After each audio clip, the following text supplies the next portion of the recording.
KBS 1라디오 뉴스레터 K.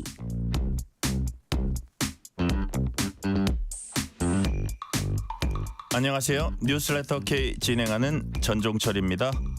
국회 법사위에서 여당 주도로 의결된 이른바 조희대 대법원장의 대선 개입 의혹 청문회를 두고 여야 공방이 가열되고 있습니다.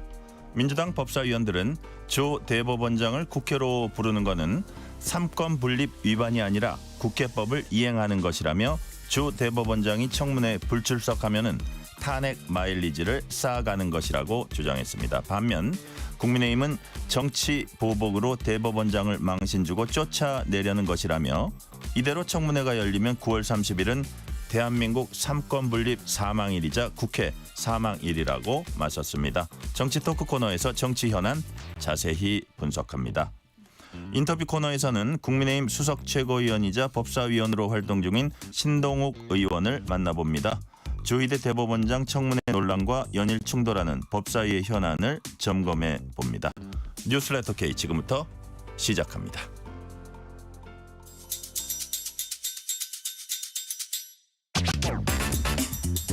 뉴스레터 K 정치 토크입니다. 신현영 전 민주당 의원, 홍석준 전 국민의힘 의원 나오셨습니다. 어서 오세요.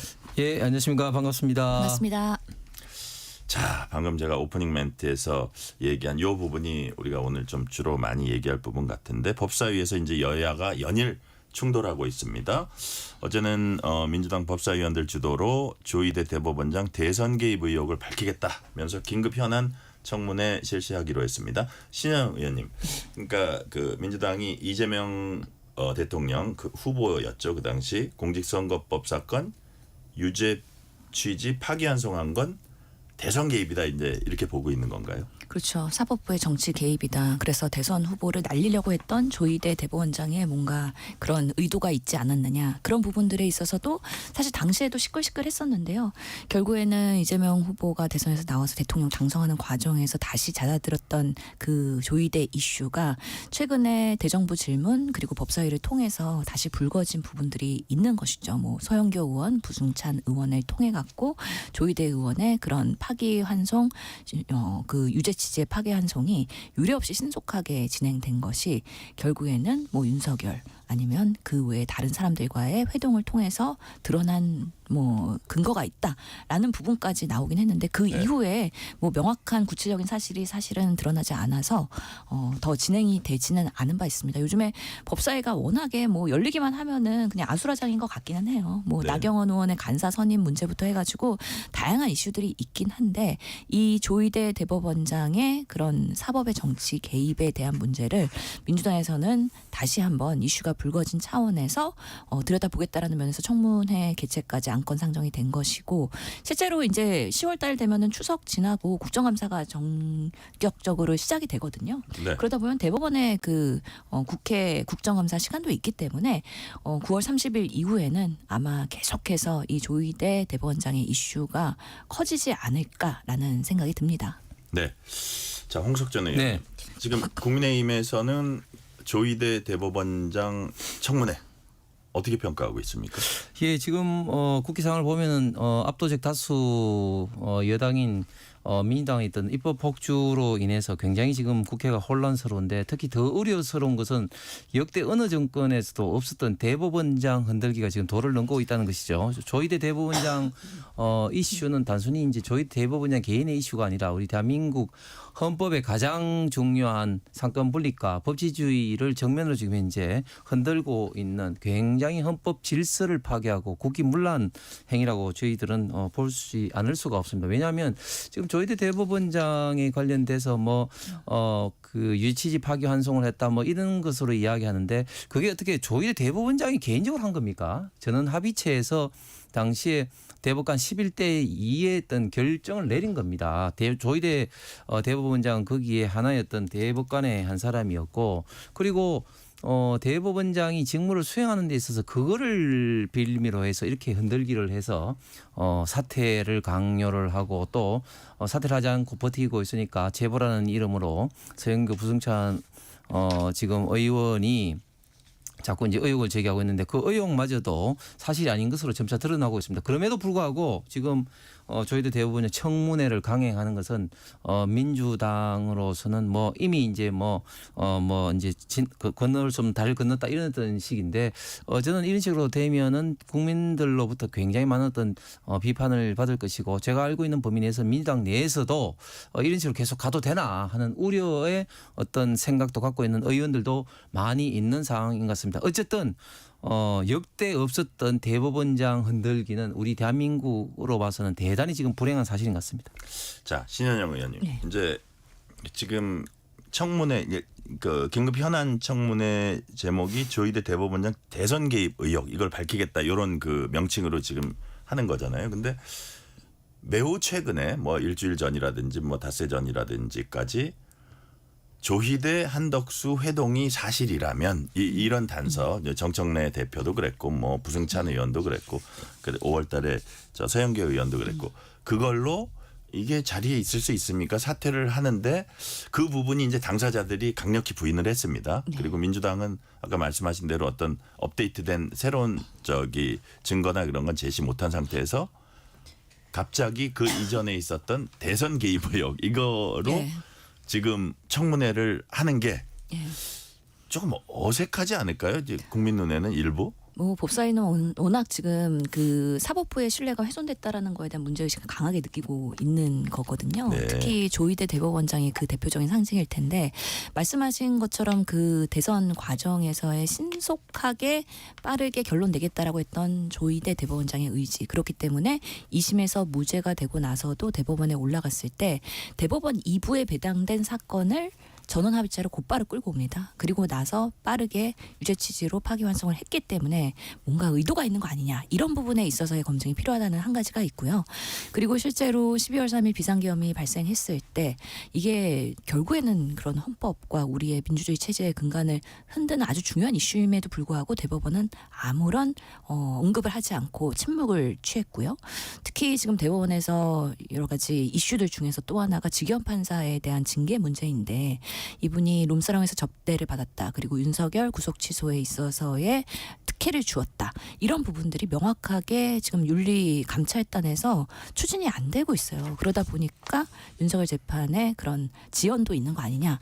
전반적으로 이런 내란 재판이 앞으로 더 확대될 텐데 이런 부분에 있어서 사법부가 과연 국민의 신뢰를 가지고 중립적으로 재판을 할 수 있는 것이냐에 대한 근본적인 질문을 법사위 의원들이 하고 있는 것이다. 그래서 조희대 대법원장의 그런 파기환송이 대표적인 사례이긴 하지만 전반적으로 본인들이 내부에서의 불신을 해소하는데 그동안 너무 소홀히 했고 특히 최근에 전국 대법관 회의에서도 본인들의 그런 독립성, 기득권 유지만 이야기했지 내부에서의 그런 윤리적인 문제들 이런 것들에 대해서는 자정작용에 대한 언급은 전혀 하지 않았단 말이죠. 네. 그렇기 때문에 청문회를 통해서 이제는 제대로 소명하는 기회를 갖겠다라는 것이 의지로 비춰지고 있습니다. 자, 주로 이제 아까 그 청문회 제목에서도 보여지듯이 대선 개입 의혹 이거를 집중적으로 추궁하겠다는 건데 예를 들어서 최근에 이제 한덕수 조희대 회동설을 제기한 부승찬 의원이라든지 이런 분들은 뭐 핵심 제보자 2명 있다. 그리고 이게 뭐 꺼진 불은 아니다. 이런 취지의 말씀을 하시거든요. 근데 요번에 청문회 뭐 증인이나 이렇게 뭐 참고인 부른 분들을 보니까 예를 들어서 이걸 제일 처음에 제기한 열린 공감 TV인가요? 그 관계자도 없고 뭐 예를 들어서 부승찬 의원도 없고 그렇다면 이 부분은 그냥 제쳐두는 건가요? 이 부분에 대해서는 안 불렀더라고요. 그래서 예. 그래서 야당에서는 결국은 정치 공세성 청문회 아니냐. 뭐를 밝히려는 게 아니라 이런 또 지적도 나오거든요. 그런 지적을 할 수도 있죠. 그래갖고 어제 사실 안건이 통과됐기 때문에 오늘 아침에 그런 인터뷰에서 법사위원들이 얘기하는 거는 열린공감TV 참고인으로 출석할 수도 있다. 그리고 증인 출석은 사전에 통보해야 되지만 참고인은 네. 직전에 부를 수도 있기 때문에 그런 부분을 아예 배제하는 건 아니다라고 설명을 했고요. 실제로 지금 증인 출석 요청한 뭐 한덕수 그다음에 뭐 지기현 그리고 조희대 이런 분들은 사실은 출석을 안 할 가능성이 높죠. 근데 증인 출석을 하지 않았을 때 또 법사위에서 고발 조치를 할 가능성도 있기 때문에 그 출석을 안 하는 것만이 능사는 아니다. 오히려 나와서 명확하게 소명하는 것도 좋다라는 생각이 드는 게 그 조희대 대법원장도 그 퇴근길에서 본인의 입장을 알리겠다고 하면서 언론에 공지를 했는데 실제로 서면으로만 단순하게 부인만 하는 메시지를 냈기 때문에 명확한 설명이 그리고 질문 기자들의 질문 이런 것들에 좀 미비했다는 지적이 있는 만큼 그런 기회로 삼을 수도 있을 것 같고요. 그래서 지금 증인 출석 요청한 대상자 중에서는 오영미 이흉구 대법관이 있거든요. 이분이 그때 이재명 후보의 파기환송 취지할 때 소수 의견 냈는데 소수 의견의 그 쪽지가 한 48페이지가 됐다고 해요. 그래서 상당히 많은 소수 의견으로서의 할 말이 있었던 거 아니냐. 이런 부분에 있어서 우리가 조금 더 국민들에게 설명할 수 있는 기회를 부여한다는 의미에서도 도움이 될 수 있다라고도 판단하고 있습니다. 자, 홍석천 의원. 네. 국민의힘은 부승찬 서영교 의원 고발했고요. 열린공감TV가 또 나경원 의원 고발하고 맞고발전 비슷하게 가고 있는데 국민의힘은 회동 의혹을 밝힐 게 아니라 회동이 있었다는 가짜 뉴스 공작을 한 이 부분을 수사해야 된다라고 지금 보는 건가요? 아니 그게 똑같은 거죠. 왜냐하면 네. 그 지금 민주당에서도 뭐 특검 수사를 뭐 이야기를 하지만 특검에서 수사 대상이 아닌다고 했으니 경찰에서 결국은 이제 그 부승찬 의원과 서영교 의원에 대해서 조사를 하다 보면 결국은 자연스럽게 본인들이 주장했던 제보라는 이름으로 주장했던 이것이 사실이 아닌지 밝혀지는 거 아니겠습니까? 그리고 네네. 내용도 그렇게 어렵지 않습니다. 왜냐하면 당사자들이 현재 뭐 이렇게 부정을 하고 하는 만큼 예를 들어서 휴대폰이라든지 그런 걸 하면 그때 4월 7일 날 같은 장소에 오찬 장소에 있었느냐 이거는 뭐 아주 쉽게 드러나는 거 아니겠습니까? 제가 볼 때는 이 이야기를 처음 들었을 때부터 신뢰성이 없는 것 자체가 4월 7일이라면 당시 한덕수 총리가 권한 대행이었고 네. 그다음에 조희대 대법원장이 현직 대법원장으로서 수행업만 하더라도 사실은 수십 명이 있습니다. 정권도 바뀐 이런 상황에서 이렇게 제보가 있으면은 사실은 뭐 벌써 제2, 제3의 어떤 제보 내지는 추가적인 어떤 그런 어떤 정언이 나올 수밖에 없거든요. 동선이 노출되는 분들이다. 그렇죠. 예, 뭐 그렇기 때문에 아직까지 안 나왔다는 것은 저는 완전히 이제 가짜 뉴스일 수밖에 없고 더구나 구성원 멤버들도 보면 조희대 한덕수 정상명까지는 그래도 조금 이해된다 하더라도 김중식이라는 듣도 보다 못한 사람이 그게 관여한다는 자체가 사실은 말이 안 되는 것이죠. 그렇기 때문에 가짜 뉴스밖에 없는데 최근에 또 보면 애초에 이 문제를 뭐 이야기를 했던 열린공감TV의 그 정 대표가 이야기가 네네. 처음에는 뭐 아무 말도 없다가 1차적으로 서영교 의원이 국회에서 폭로를 하고 난 다음에 본인에게 자료를 이제 요구하면서 이 출처는 어디냐 이렇게 물어봤다는 겁니다. 예, 그러니까 예. 결국은 서영교 의원은 처음에 1차 폭로를 할 때 이 문제에 대해서 출처도 제대로 확인도 하지 않고 조희대 대법원장을 무조건 좀 흔들기 위한 어떤 그런 어떤 목적만 가지고 그냥 문제를 그냥 터뜨렸다. 저는 그렇게 생각하고 그러다 보니까 민주당 입장에서는 이 문제를 계속 끌고 가기에는 굉장히 좀 부담스럽죠. 그래서 이번에 좀 청문회에서도 제외한 것 같고 김병기 원내대표 같은 경우도 지난 금요일에 언론에서 문제 제기를 한 사람이 결국은 이런 어떤 의혹에 대해서 이제 결자 해지해야 된다 이런 식으로 하지 않았습니까? 그래서 이 문제를 계속 끌고 가기는 어려우니 이 문제를 제외하고 청문회를 하는 것 같은데 다시 한번 말씀드리지만 이런 어떤 청문을 통해서 저는 민주당이 얻으려고 하는 목적보다는 국민들로부터 결국은 조희대 대법원장을 흔들어서 사퇴를 시키고 그리고 이걸 통해서 이재명 정부와 사법부를 장악하기 위한 어떤 그런 어떤 노림수가 아니냐 이런 어떤 비판을 받을 수밖에 없다고 보여지고 또 이런 어떤 판결에 대해서 직접적으로 국회에서 구체적으로 관여하는 것 자체야말로 상권 분립의 정면에 위배될 뿐만 아니라 실정법에도 현재 진행 중인 재판은 물론이고 판결에 대해서 관여할 수 없다는 어떤 명시적인 어떤 실정법에도 정면으로 위배한 거기 때문에 네. 민주당으로서는 과연 이런 청문회를 이끌어가는 게 저는 민주당 자체만으로서도 저는 이득이 되지 않을 것 같습니다. 네, 국민의힘 송원석 원내대표는 대법원장 청문회를 강하게 비판했습니다. 송원석 원내대표 얘기 들어보시겠습니다. 이재명 대통령 선거법 위반 사건에 대해 정치 재판을 한 것은 말도 안 되는 궤변으로 무죄 판결을 내린 2심 재판부이지 잘못된 판결을 바로잡아 파기환송한 대법원이 아닙니다. 국민들은 무차별적 정치 보복으로 조희대 대법원장을 망신주고 쫓아내서 사법부를 장악하겠다는 이재명 정권의 의도를 정확히 간파하고 있습니다. 더불어민주당 계열에서 독재 정권이라고 강하게 비판했던 과거 박정희, 전두환 대통령 시절에도 대통령과 국회가 대법원장을 망신주고 축출하는 일은 없었습니다. 더불어민주당은 더 이상 역사에 큰 죄를 짓지 말기 바랍니다. 자, 지금 송원석 원내대표 얘기 들어보니까 뭐 이런저런 비판을 많이 하는데 문제가 있는 건 무죄 판결 내린 2심 재판부지 잘못된 판결을 바로잡은 파기환송한 대법원이 문제가 있는 게 아니다. 뭐 이런 얘기도 하고요. 자, 이런 얘기가 있었어요. 신현영 의원님. 권위주의적 정권 시절. 우리가 권위주의적 정권 시절이라는 걸 제가 이제 해석을 붙인 거고 박정희 전두환 대통령 시절에도 이건 정말 없던 일이다. 대한민국 삼권 분립 사망일이다. 동의 안 하실 것 같아요. 어떻게 보십니까? 아니 이런 지난 평가는. 국민의힘도 지난번에 대법원장 사퇴하라고 출근길에서 시위하고 그랬던 과거들이 있었고요. 실제로. 하지만 사퇴한 경우는 이때 전두환, 박정희, 이 전두환과 노태우 시절에 대법원장 사퇴 케이스가 있었던 거고 실제로 보면은 조희대 대법원장은 뭔가 의도가 있었던 거 아니냐에 대해서 본인이 소명하면 될 것 같다라는 생각이 들긴 하는데요. 실제로 지금 사인 회동설이 있고 그다음에 또 한 가지 제보는 윤석열 대통령과 조희대 대법원장이 만났을 때 이재명 건 올라오면 내가 알아서 처리하겠다. 라고 했던 건에 대해서도 이 부분에 대한 검증도 필요하다라는 건데 실제로 지금 사행회동설만 하더라도요. 본인들이 다 부인했잖아요. 그런데 이 분들이 그날에 어디서 무엇을 했는지를 추적하려면은 근거와 단서를 사실은 핸드폰을 열어본다든지 CCTV로 본다든지 그런 과정은 사실은 국회의원들이 할 수가 없습니다.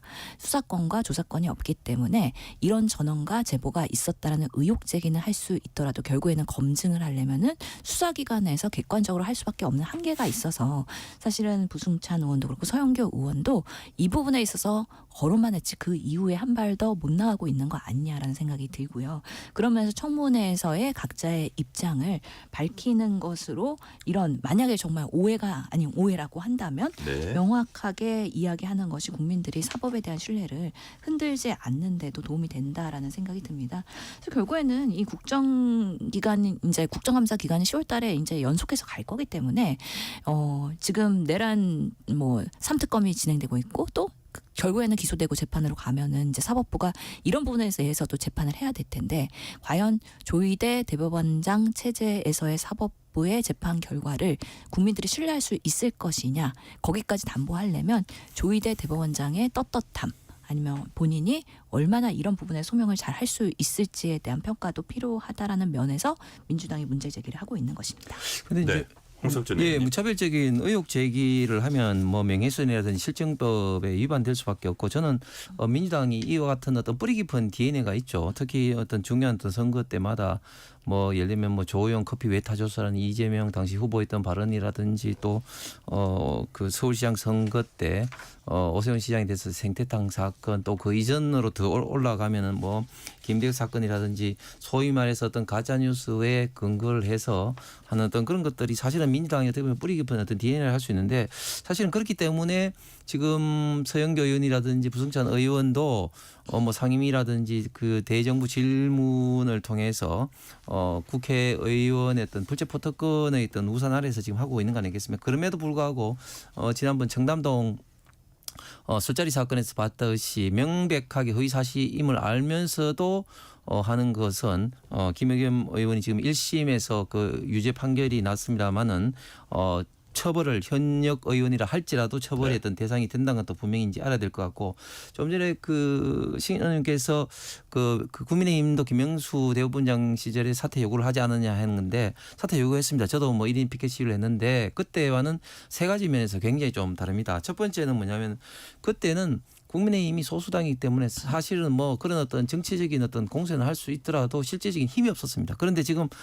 민주당은 압도적인 어떤 힘을 가진 다수당이고 집권 여당으로서 탄핵이라든지 법적인 어떤 조치를 할 수 있는 입장인 것이고요. 또 두 번째는 그때 당시에는 당시에 그 김명수 대법원장 어떤 그 며느리가 관사에 있으면서 예를 들면 한진그룹인가에 관련된 어떤 소송을 이겨서 파티를 했다 해서 굉장히 간사를 어떻게 이제 자녀와 같이 할 수 있느냐 그런 어떤 사적인 문제도 있었기 때문에 그 문제에 대해서 사과라는 그런 어떤 요인도 있었는데 지금 조희대 대법원장은 그런 사적인 어떤 문제도 전혀 없는 상태고 그다음에 가장 큰 게 또 세 가지 목적적인 면인데 저희들 같은 경우는 그때 재판을 뭐 어떤 식으로 똑바로 해라 뭐 어떤 재판과 연계되는 어떤 그런 것들이 아니라 전반적인 어떤 그런 어떤 사법 어떤 체계 문제 관련해서 예를 들면 뭐 그 특정 어떤 그 연구의 소속이 너무 많이 이제 인사된다든지 그런 어떤 이야기를 한 것인데 지금 민주당에서 조희대 대법원장의 정면으로 문제 제기를 한 것은 구체적인 어떤 판결, 특히 대통령 공직선거법에 대한 어떤 유죄 취지의 어떤 파기환송에 대한 구체적인 판결 가지고 계속해서 문제 제기를 하고 있는 것이 당시의 국민의힘과 차별적인 그건 크게 세 가지 원인이다. 그렇기 때문에 완전히 그때 상황과 지금의 상황은 완전히 다르다 말씀 다시 한번 드립니다. 예, 신현영 의원님 혹시 그래서 반론 있으세요? 예, 명확하게 파기환송에 대한 의도가 보였기 때문에 그 부분에 대해서는 문제 제기를 할 수밖에 없다는 말씀을 다시 한번 드리고요. 결국에는 뭐 사법부에 대한 그런 뭐 이런 부분에 있어서의 흔들기다라고 하면서 국민의힘이 계속해서 비판을 하고 있는데 사법부 상권분리 존중합니다. 그리고 사법부의 독립도 존중을 합니다. 그렇지만 사법부가 문제가 생겼을 땐 그럼 누가 견제를 해야 될 것인가. 결국에는 입법부가 할 수밖에 없고요. 그 입법부의 탄핵권은 결국에는 국가적으로 인정되는 헌법 체제 안에서 있는 권한이기 때문에 사법부에 대한 문제가 있을 때 결국에는 입법부가 나설 수밖에 없다라는 말씀을 드리고 싶고 특히나 김용민 의원도 얘기했지만 국회법 121조 5항 보면 대법원장을 출석시킬 수 있다라는 그런 국회에 근거가 있습니다. 그렇기 때문에 필요한 사안에 대해서는 출석하고 증언할 수 있도록 하는 부분에 있어서는 이게 위법하거나 아니면 과도한 권력 남용은 아니다라고 설명드리고 싶습니다. 네. 자, 홍석천 의원님. 예. 짤막하게. 예. 김영민 의원이 말하는 국회법이라는 것은요. 전체적으로 우리가 봐야 되는데 이게 특정한 어떤 제도라든지 그런 차원에서 이야기를 하지만 그럼에도 불구하고 대법원장 출석은 대단히 좀 조심하게 생각할 수밖에 없기 때문에 사유별로 다르다. 예. 역대 한 번도 없었고요. 그런데 이번 같은 경우는 구체적인 어떤 재판에 대해서 어떤 문제 제기를 하고 할 수밖에 없기 때문에 여기서 말하는 어떤 국회 출석의 어떤 사유와는 완전히 다른 내용입니다. 국회 출석할 때 예를 들어서 지금 저희가 사법개혁을 추진 중인데 거기에 대한 견해를 대법원 입장에서 밝혀주십시오라는 거는 나올 수 있는데 그 재판 왜 그렇게 했습니까? 따지는 게 적절하냐? 그런 말씀을 하시는 거죠. 자, 근데 신현영 의원님 이런 얘기를 했어요. 뭐 이성윤 의원이나 이런 분들이 불출석하면 고발할 수 있다. 그다음에 뭐 예를 들어서 불출석하면 탄핵 마일리지를 쌓는 것이다. 자, 뭐 고발하는 거는 쉽습니다, 사실은. 탄핵 카드를 꺼내드는 거는 좀 여러 가지를 더 생각해야 될 텐데. 그렇죠. 어떻게 전망하십니까? 이게 탄핵 카드를 꺼내 들었을 때 민주당이 성공할 수 있을까요? 근데 지금까지 드러난 정황으로는 탄핵하기 어렵죠. 근거가 명확하지도 않고 위헌위법하다고 증명할 수도 없기 때문에 탄핵을 이야기하는 게 부담이 될 수가 있긴 한데 그렇기 때문에 청문회에 그런 출석을 요구하는 것이고 그다음에 지금 어쩔 수 없이 저는 뭐 이렇게 정치의 사법화, 사법의 정치화에 대해서 공감하지 않지만 고소고발이 진행이 됐잖아요. 네. 그러다 보면은 이제 누가 이런 제보가 왔는지 그럼 그 제보의 진실성에 대해서도 이제 수사가 진행될 테니까 네. 그렇다 보면은 정말 조희대 대법원장이 의도를 가지고 했는지 안 했는지도 검증이 될 수 있을 것이다. 네. 그랬을 때 탄핵에 대한 검토를 할 수가 있는 것이죠. 그래서 앞으로 만약에 그런 것들이 밝혀진다면 헌법과 법률을 위반한다면 그렇다면은 탄핵도 검토할 수 있다라는 어떻게 보면 좀 먼저 나간 이야기를 질문이 들어오면 또 그렇게 의원들은 또 세게 대답을 할 수밖에 없는 또 그런 딜레마가 있잖아요. 그런 면에서의 오늘의 인터뷰가 아니었나라고 이해하고 있습니다. 자, 신현영 의원께 하나만 더 여쭤볼게요. 이게 약간 민주당 내 상황이기 때문에 자, 해당 청문회는 지도부와 따로 상의 없이 그 민주당 소속 법사위원들끼리 이제 뭐 전격 제트 작전처럼 이렇게 추진을 했다. 그래서 뭐 야당은 당연히 몰랐고 뭐 당 지도부도 몰랐다. 김병기 원내대표가 경고도 했다. 뭐 이런 보도인데 이건 확인은 잘 못 해봤고요. 근데 이제 우리가 보니까 법사위원 중에 전현희 최고위원이 있습니다. 지도부의 일원이죠. 정청래 대표가 몰랐을까요? 근데 사실 전현 예. 의원이 그동안 좀 강하게 발언한 것들 예, 있잖아요. 예. 내란 특별 재판부도 그렇고 그러다가 네네. 전담 재판부로 전환이 됐고 예. 이런 주장들을 계속 해오고 있는데 당론은 아니다라고 얘기를 해요. 그래서 많은 사람들이 최고위원이니까 이런 부분에 있어서 지도부의 의견이 많이 반영된 거 아니냐라고 하지만 예. 실제로 이 판단에 있어서는 법사위에서 주도적으로 법사위원들이 한 것으로 저희가 알고 있고요. 그런 부분에 있어서 사실은 이 대법원장에 대한 이슈는 아무래도 큰 건이고 그래서 대통령실도 성 그은 거 아닙니까? 우상호 정무수석도 우리는 개입할 생각도 없고 앞으로 이런 걸 검토하지도 않겠다라고 딱 대통령실은 이 상황에 대해서는 배제가 된 상황이고 국회에서의 여야의 갈등과 함께 다시 이렇게 사법의 불신을 어떻게 조의대를 통해서 해결할 것이냐에 대한 부분이긴 한데 요 상황은 정말 지도부도 만약에 상의를 했다 그러면 조금 더 면밀하고 좋은 타이밍에 필요한 시기에 근거를 확보해서 그렇게 하는 것이 훨씬 더 효과가 있지 않느냐라는 판단이 내부에서 분명히 나왔을 가능성이 있고요. 네. 근데 요즘에 법사위 가면은 서로 치고받고 싸우느라고 약간은 흥분한 상태에서 공격과 방어를 하느라고 매우 바쁜 상황이기 때문에 그러면서 어제도 격동의 그런 법사위가 이루어졌고 그러면서 안건이 좀 빠르게 예상보다 진행된 거 아니냐라는 생각하고 있습니다. 겉으로 이제 민주당에서 얘기하기에는 어쨌든 당 지도부는 몰랐다. 뭐 한 명만 얘기하면 정청래 대표가 알았냐 몰랐냐 뭐 이런 부분이 있는데 그러니까 이게 또 약간 비판적인 시각에서는 굿캅 배드캅 그리고 만약에 어떤 리스크가 진짜로 밀려왔을 때에 대한 어떤 대비일 수도 있고 이런 상황은 어떻게 보세요? 당 지도부라는 게요. 엄밀하게 말하면 이제 정청래 대표가 있고 당 대표가 있고 김병기 원내대표가 있습니다. 제가 봤을 때는 구조상 정청래 대표는 알았을 것 같고 김병기 원내대표는 몰랐을 것 같아요. 왜냐하면 그동안 계속해서 이야기했던 게 정청래 대표 같은 경우는 조희대 대법원장에 관련한 어떤 이슈를 계속해서 키우고 있습니다. 예를 들면 부승찬 의원이 있던 제보 이야기를 했을 때 페이스북에 4번이나 막 올리면서 계속해서 키워왔습니다. 반면에 김병기 원내대표 같은 경우는 제가 좀 전에 말씀드린 것처럼 언론에서 이 문제는 이제 문제 제기를 한 사람이 이제 풀어야 된다 이런 식으로 해서 발을 빼는 모습을 이제 보였습니다. 그러다 보니까 자연스럽게 김병기 원내 지도부는 좀 이제 문제를 좀 톤다운하기를 원하는데 지금 법사위에 있는 의원들은 그렇지 않은 거죠. 왜냐하면 지금 추미애 위원장 같은 경우는 지금 경기지사에 관심이 있고 전현희 의원 같은 경우는 지금 서울시장에 관심이 있습니다. 그렇기 때문에 이렇게 강성지지층이 좋아하는 이슈를 계속해서 지금 이제 계속해서 세게 지금 몰고 가려고 하고 이게 정청래 또 당대표도 또 희망하는 그런 거기 때문에 라인이 이렇게 좀 나눠지지 않나. 그래서 김병기 원내대표만 어떻게 보면 조금 이제 왕따가 당하는 그런 어떤 지금 상황이기 때문에 좀 경고를 법사위에 하지 않았나 그렇게 생각을 합니다. 지금 말씀하신 부분 있잖아요. 주진우 의원 같은 경우는 어떤 표현을 썼냐면 추미애 의원이 경기도지사 나오려고 법사위에서 요즘 자주 쇼츠를 찍고 있다. 강성 지지층한테 이제 호소하려고 그런다 그러고 뭐 거기는 서영교 의원도 있고 그다음에 뭐 전현희 의원도 있고 있습니다. 그래서 막 앞다퉈 가지고 그게 이제 이른바 정청래 효과다. 그래가지고 강성 지지층한테 지지를 얻는 자가 뭔가 어떤 후보가 되고 뜻을 이룬다. 뭐 이런 흐름이 있다는 거는 동의하세요? 아니면은 뭐 사실과 좀 다릅니까? 저는 분명히 지금 그 검찰개혁, 사법개혁, 언론개혁에 대해서 개혁 과제에 대해서 우리 당에서의 지지층들이 상당히 그 필요성에 대해서 주장을 하고 있거든요. 그래서 그것에 부응하는 의원들이 사실 조명을 받고 또 팬덤도 받고 지지를 받는 것도 사실입니다. 그래서 우리의 정치가 지금 이제 이재명 정부가 들어온 지 100일 정도 됐는데 그런 면에서의 적극적으로 일하는 의원들한테 배지를 주겠다라고 하는 문자도 가끔씩 들어와요. 그러다 보니까 그런 부분에 있어서 당연히 지선 앞에서는 여러 가지 상임위 활동을 적극적으로 하는 목소리를 내야 되겠다라고 하는 분위기가 분명히 있다는 거는 부인할 수 없는 사실이라고 생각을 하고요. 저는 한편으로는 나경원 의원이 지금 간사 지금 선임이 안 돼갖고 계속 간사 호소만 하고 있는 상황인데 그것도 사실은 지선 출마를 위한 빌드업의 일환일 수도 있다. 그래서 이거는 모든 정치인들한테 다 해당이 되고 어떻게 정치를 해야지 좋은 지지를 받을 수 있을까에 대한 숙제의 일환이기도 하다라고 생각을 합니다. 네. 실시간 교통 상황 알아보겠습니다. 라디오 교통정보센터 임초희 리포터 나와주세요.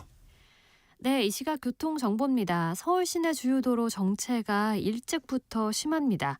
서부간선 지하도로 성산 방향 금천 나들목을 지나서 2차로에서 사고가 발생했고요.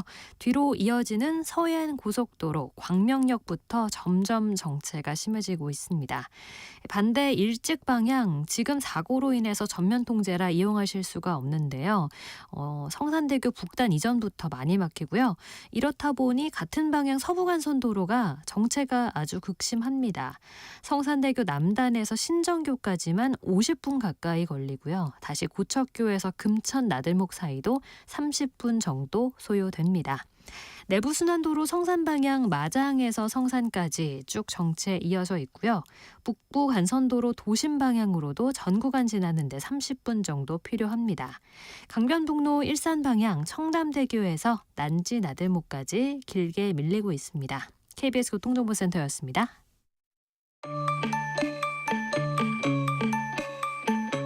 퇴근길 당신과 함께 읽는 세상 이야기 KBS 1라디오 뉴스레터 K 문자 샵 9730 짧은 문자 50원 긴 문자 100원 어플리케이션 콩은 무료 유튜브 KBS 1라디오 계정 채팅창도 열려 있습니다. KBS 1라디오 뉴스레터 K 정치 토크입니다. 신현영 전 민주당 의원, 홍석준 전 국민의힘 의원과 얘기 나누고 있습니다. 자, 우리가 아까 조희대 대법원장 얘기했는데 딱 하나만 더 질문드리면 국제행사 개회사에서 세종대왕께서는 법을 왕권 강화 위한 통치 수단이 아니라 백성들 삶을 질 향상시키는 권리를 보장하는 규범적 태도로 삼으셨다. 급변하는 시대에도 법치와 사법 독립의 정신 굳건히 지켜내야 한다. 그리고 얘기를 듣다 보니까 뭐 이렇게 민의를 많이 수렴해야 된다. 뭐 이런 얘기도 하고 그래서 이게 이제 법원에서는 몇 달 전부터 이게 준비된 행사다. 근데 그 워딩에 또 언론은 주목을 안 할 수가 없잖아요. 신현영 의원님 보시기에 그래도 좀 마음속에 어떤 뼈가 있는 발언이다. 저는 그렇게 이해를 했어요. 작금에 지금 본인이 그 주목도가 상당히 올라간 상황에서 부담도 있고 할 말도 네. 있을 텐데 지금 꼭 참고 있는 거 아니겠습니까? 그래서 아마 서면으로만 입장을 냈기 때문에 여러 가지 얘기를 하고 싶을 텐데 그것을 이 개회사나 축사를 통해서 얘기한 거 아닌가 싶고 사실은 발언 내용 중에 보면은요. 세종대왕은 법을 권력 강화의 수단이 아니라 신속한 재판을 기반으로 삼았다. 백성의 권리를 보장하기 위해서. 네. 뭐 이런 얘기를 해요. 그래서 신속한 재판이라는 언급을 하거든요. 그래서 내가 신속하게 그때 파기환송한 거는 백성들의 권리를 위해서 세종대왕처럼 한 거야라고 변명하고 싶은 하나의 그런 썰을 푼 거 아닌가라고 또 이 상황과 맞추어서 해석이 되더라고요. 자, 홍석준 의원님 네. 어떻게 보셨어요? 예, 어제 그 행사가 이제 세종 국제 컨퍼런스이기 네네. 때문에 사실은 이제 대법원장 입장에선 세종대왕과 법과의 관계에 대해서 이야기를 할 수밖에 없는 것이죠.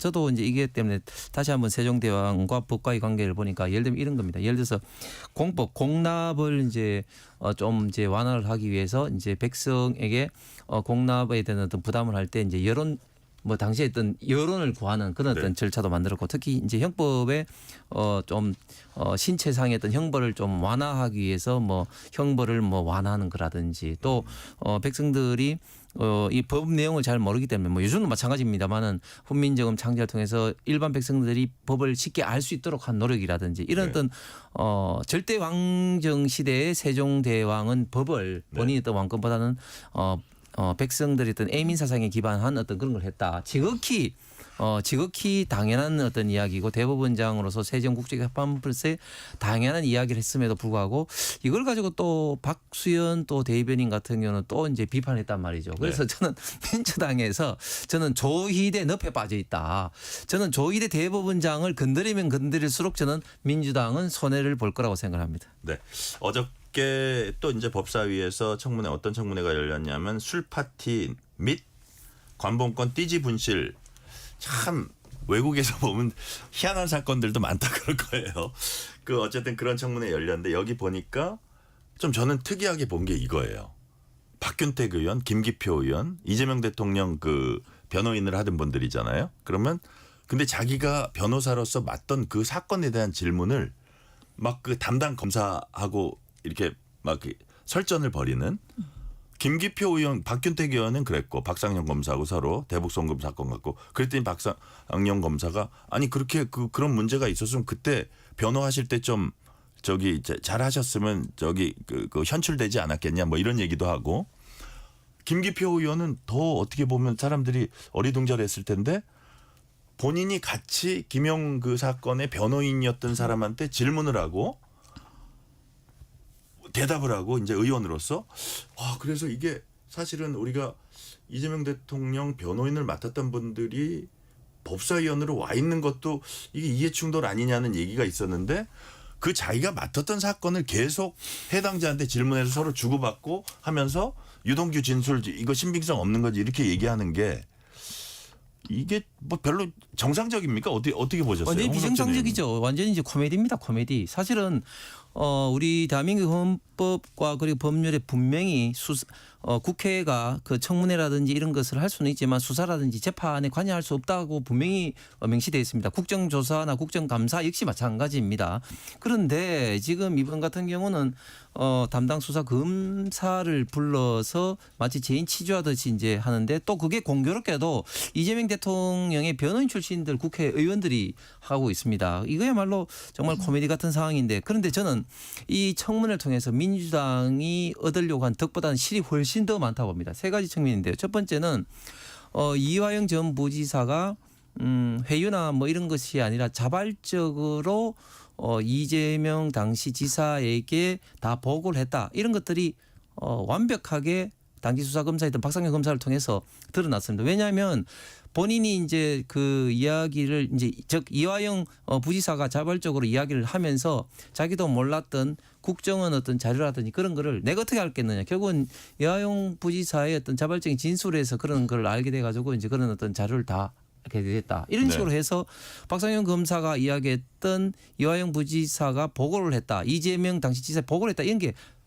보다 더 분명하게 되어버렸습니다. 또 두 번째는 술 파티, 연어 파티에 대해서도 강하게 부정을 하면서 그때 당시 40명 가까운 교도관이 있었고 그리고 거기에 대해서 굳이 술 파티, 연어 파티를 할 필요성이 없었다. 상식적으로 말이 되느냐 하는 어떤 사항을 구체적인 어떤 시간과 장소의 근거에서 이야기를 하다 보니까 일반 국민들이 볼 때는 당연히 그렇게 생각될 수밖에 없는 것이고 마지막으로는 국민들은 지금 현재 박균택 의원이라든지 김기표 의원 출신이 이재명 대표나 뭐 또 뭐 그 김용, 이화영 그 변호인 출신이라는 걸 대부분 다 잘 모릅니다. 그런데 어쨌든 이번 청문을 통해서 알게 그 됐어요? 사람이 변호인이다. 그래서 어떻게 변호인 출신들이 이렇게 국회의원이 많이 되나. 이재명 대통령이 어떻게 보면 좀 보원 인사를 한 게 아닌가 하는 것들이 드러나게 됨으로써 저는 민주당이 애초에 의도했던 것과는 달리 오히려 더 역효과를 봤다고 봅니다. 신현영 의원님, 그러니까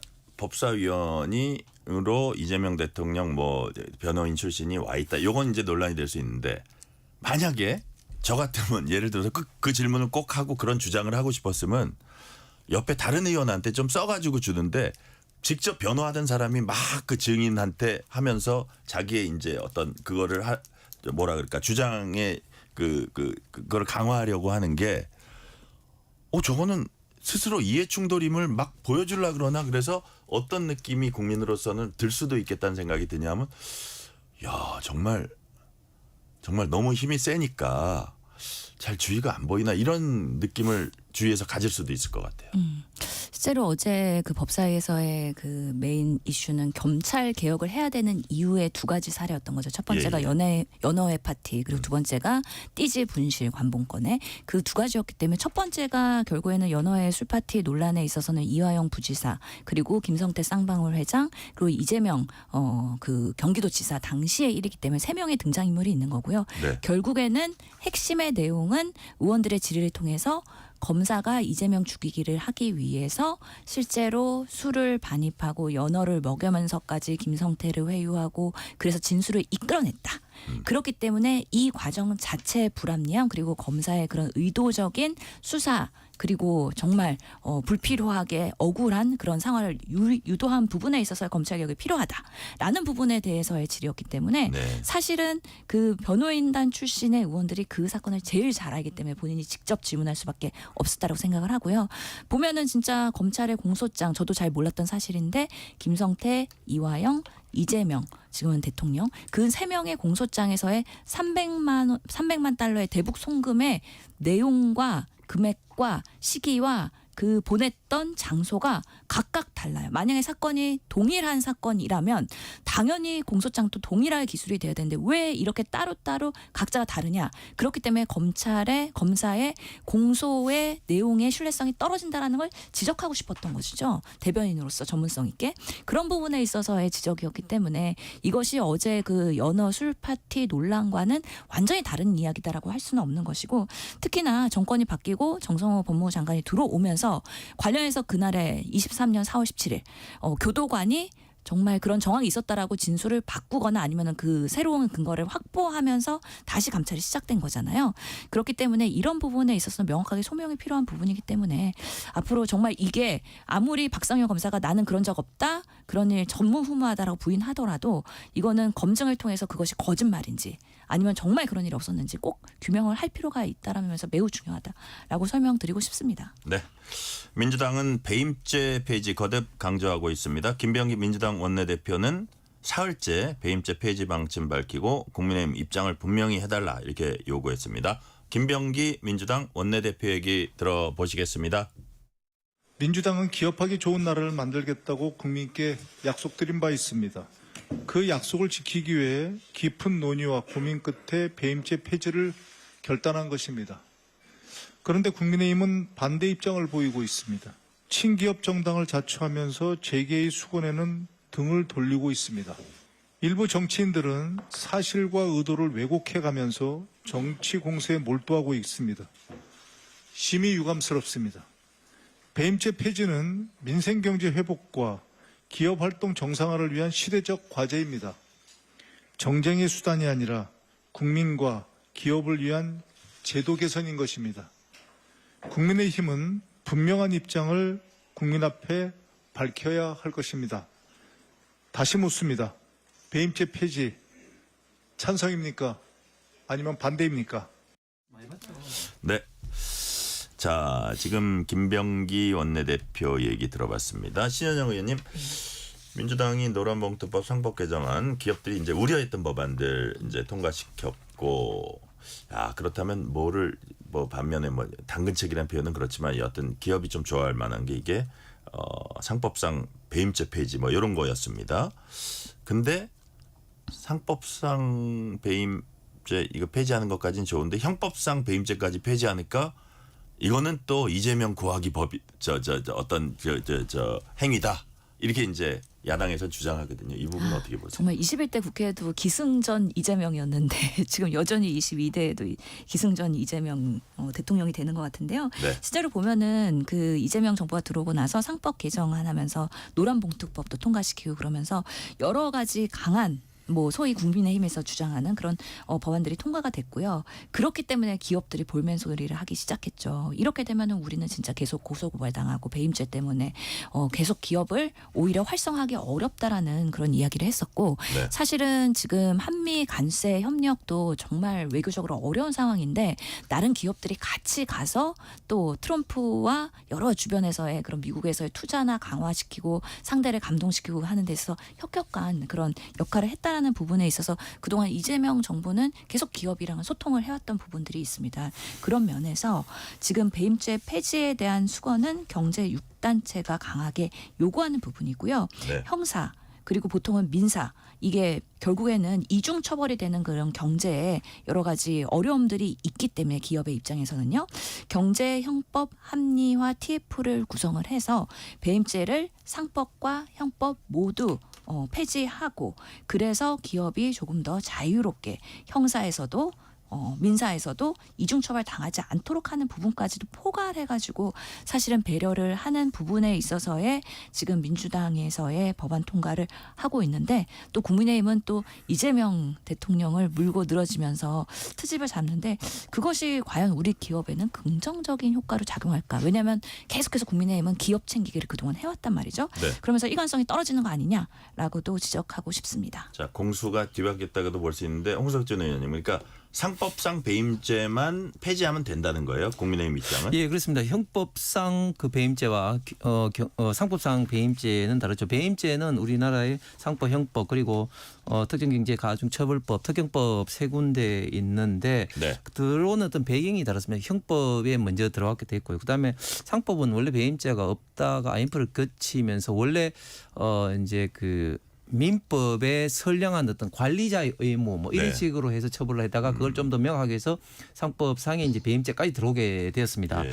그래서 저희들이 계속해서 주장해 왔던 것은 저도 21대 당 규제개혁위원장으로서 이제 상법상의 배임죄는 좀 합리적으로 완화되는데 계속 주장했던 이유가 어떤 그 경영 활동을 하는 데 있어서 지나친 어떤 처벌 때문에 경영 활동이 위축되는 그런 우려가 굉장히 있을 수밖에 없는 거죠. 그런데 지금 최근에 소위 말하는 더 센 상법을 통해서 소액 주주가 기존에 어떤 이사가 결정하는 것에 대해서 이제 모든 것을 이제 또 이제 뭐 소송을 제기할 수 있고 네. 뭐 노란복통법은 더 말할 것도 이렇게 되기 때문에 경영에 하는 데서 굉장히 위축이 될 수밖에 없다. 그런 면에서 저희들도 상법상의 배임죄는 폐지를 하는 게 맞다. 그러나 형법상의 배임죄 같은 경우 만약에 폐지된다면 이 형법상의 배임죄로 처벌할 수 있는 그런 근거가 없어져 버리면 새로운 어떤 큰 문제가 발생되게 됩니다. 이거는 기업에 해당되는 문제뿐만 아니라 지금 이재명 대표 같은 자치단체라든지 비영리 법인이라든지 굉장히 많은 문제가 발생되게 됩니다. 그렇기 때문에 합리적인 경영의 어떤 범위 내에서 어떤 배임죄 폐지는 저희도 찬성하지만 그렇지 않은 범위까지 형법상의 배임죄까지 폐지를 하게 된다면 그 1호 수혜자는 지금 대장동, 백현동, 성남FC 그리고 법인카드 유용으로 지금 재판을 받고 있는 이재명 대통령이 될 수밖에 없다고 저희들은 생각합니다. 네. 자, 오는 25일이죠. 검찰청 폐지 기재부 분리 등 골자론 정부조직법이 이제 국회 본회의에서 이제 처리될 예정인데 이 부분을 지금 신현영 의원님 아직도 좀 협의를 하고 있나 봐요. 그래서 본래는 뭐 69개 법안 하려고 그랬는데 좀 줄여가지고 정부조직법 등 뭐 한 4개 정도만 한다 뭐 이런 얘기도 있고요. 그래서 주로 뭐 어떻게 지금 최근에 파악된 게 좀 있습니까? 어떻게 하기로 했다는 게 아직 합의는 안 나온 거죠? 네, 아직까지는 그 검토 결과는 나오진 않았는데 네. 우선은 그 정부 과제 입법들이 여러 가지가 통과돼야 되는 숙제가 있고 김병기 원내대표도 그 100일 취임 기자회견에서 네. 정부조직법 그리고 여러 그 법안들 민생에 관련된 것들을 꼭 처리하겠다라는 여러 가지 의지를 밝히셨어요. 그리고 또 장동혁 대표랑 그 회동을 하면서 결국에는 민생 그 공통 공약 협의체도 사실은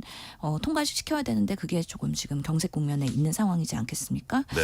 근데 국민의힘이 여러 법안들까지 모두 필리버스터를 하겠다. 건 바이 건으로 그러면은 이게 상당히 24시간 동안 필리버스터를 하면 뭐 주요 법안에 대해서는 토론을 할 수 있는 뭐 나름의 그런 이유가 되긴 하지만 비쟁점 법안까지도 그렇게 한다 그러면은 너무 소모전으로 가고 우리 국회가 갈등 국면으로 갈 수 있기 때문에 사실 주요 법안들만 선택해서 우선 통과시키고 또 본회의 일정을 잡으면서 또 분절적으로 하는 것도 한 방법이겠다에 대한 네. 전략적인 고민을 하고 있는 것으로 보입니다. 홍석천 의원님 이게 이제 제일 큰 게 정부조직법이잖아요. 여기서 국민의힘이 좀 천천히 가고 더 논의하자 이거는 뭐 검찰 개혁 관련입니까? 어떤 겁니까? 아니 검찰 개혁뿐만 아니라 지금 저희들이 뭐 문제를 삼는 거는 지금 기재부도 이제 분리되는 문제라든지 예, 예. 또 금융위 이런 거요? 예, 기재부가 이제 재정경제부와 기획예산처가 분리되면서 기획예산처가 이제 총리실 산하로 가지 네네. 않습니까? 그다음에 금융 부분을 또 재정경제부로 오는데 남은 어떤 금감원의 이런 기능이 이제 금감원이 민간에서 이제 공공기관으로 됩니다. 이렇게 네. 되면 정부의 어떤 금융기관 어떤 감독이 강화됨으로써 이제 관치 금융으로 갈 가능성도 많다. 그다음에 지금 이제 그 에너지와 환경을 묶는 이런 부분도 이제 여러 가지 문제가 있기 때문에 이 정부조직법에 대해서는 여야가 정말 그 좀 심도 있는 같은 어떤 협의 논의가 있어야 되는데 네. 이런 부분을 생략하고 그냥 뭐 추석 뭐 민심으로 뭐 검찰청 폐지 알리겠다 이런 속도 전환으로 군사 작전하듯이 그냥 막 하려고 하기 때문에 저희들이 계속 문제 제기하는 것이고, 그리고 이게 정부조직법 4건만 처리하게 된다면 또 다른 문제가 있습니다. 이걸 한꺼번에 지금 이제 해야 되는데 이것을 이제 끈끈이 이제 필리버스터를 할 우려가 있으니 지금 민주당은 이 정부조직법 등 4건만 처리하겠다 하는데 이건 또 다른 문제가 발생할 수밖에 없는 게요. 정부조직법상으로는 검찰청을 폐지를 하고 공수처 주축했는데 검찰청이라는 게 사실은 정부조직법 이외에도 다른 법도 굉장히 많이 규정이 되어 있습니다. 네. 그런데 정부조직법에서는 개정이 되는데 다른 법에서는 개정이 안 되는 이런 이원적인 사태가 발생하는 겁니다. 그렇기 때문에 이런 어떤 꼼수는 저는 굉장히 큰 문제가 발생할 겁니다. 좀 더 종합적으로 해야 된다 말씀이시죠? 자, 시간이 1분도 안 남았는데 이거 어떡하냐.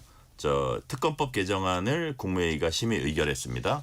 아주 짧게 한마디만. 우리 신현영 의원님 이거는 필요한 거다 보시는 거예요? 특검이 계속해서 지금 수사가 진행되고 있는데 시간과 인력이 부족하기 때문에 그런 네. 부분에 있어서 필요성에 대해서 국민들도 3대 특검 더 열심히 해라라고 공감해 주실 걸로 이해합니다. 자, 시간과 인력을 더 보강해서 제대로 해라. 홍석준 의원님 어떻게 보세요? 아니 그 특검만 수사를 할 수 있습니까? 굳이 수사가 끝나지 않은 사항에 대해서는 검찰 경찰이 할 수도 있는 겁니다. 애초에 약속한 어떤 기간이 있음에도 불구하고 이것을 연장을 한다. 이건 약속 위반뿐만 아니라 지금 특검에 110명 이상의 지금 검사 파견돼서 일반 민생 수사는 지금 이제 지지부진이고 스톱된 상태에 있습니다. 이 문제는 국민들의 피해를 고스란히 지금 받고 있다. 그리고 또 이 문제에 대해서는 네. 원내에서 원내 대표들 간에 합의도 1차적으로 됐는데도 번복된 상황 아니겠습니까? 그래서 애초에 합의된 대로 이 특검은 일단은 종료를 하고 삐질한 부분이 있으면 검찰로 가면은 된다고 생각합니다. 네, 여기까지 말씀 듣겠습니다. 신현영 전 민주당 의원, 홍석준 전 국민의힘 의원이었습니다. 오늘 말씀 감사합니다. 감사합니다. 뉴스레터 K 1부 마치고 2부가 이어집니다.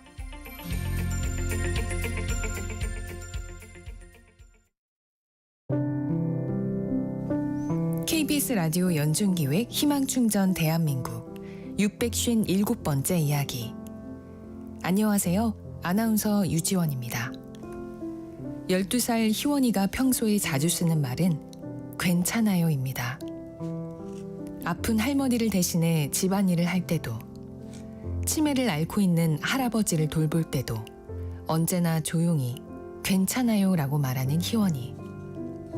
하지만 이런 희원이도 마음이 괜찮지 않을 때가 있는데요. 공원 청소를 나가는 할머니의 뒷모습을 볼 때, 그때만큼은 희원이의 가슴도 한없이 속상하고 무너져 내립니다. 어려운 현실을 알기에 새 옷이나 학용품 하나에도 욕심을 부려본 적이 없는 희원이. 그저 바라는 게 있다면 갓난쟁이 손녀를 품어준 할아버지, 할머니와 오래오래 함께하고 싶다는 것뿐. 어린 나이에 감당하기엔 너무도 벅찬 현실이지만 희원이는 오늘도 할머니, 할아버지 곁에서 예쁜 미소를 잃지 않습니다. 희원이네 가족이 조금 더 나은 환경에서 행복한 내일을 살아갈 수 있도록 여러분이 두 손을 잡아주세요. 여러분의 따뜻한 손길이 희망의 빛이 됩니다. ARS 060-700-1580 060-700-1580 한 통화 3,000원으로 희망을 선물해 주세요. KBS 라디오 연중기획 희망충전 대한민국은 초록우산 어린이재단, 인탑스 주식회사, 그리고 청취자 여러분과 함께합니다. ARS 060-700-1580 한 통화 3,000원입니다.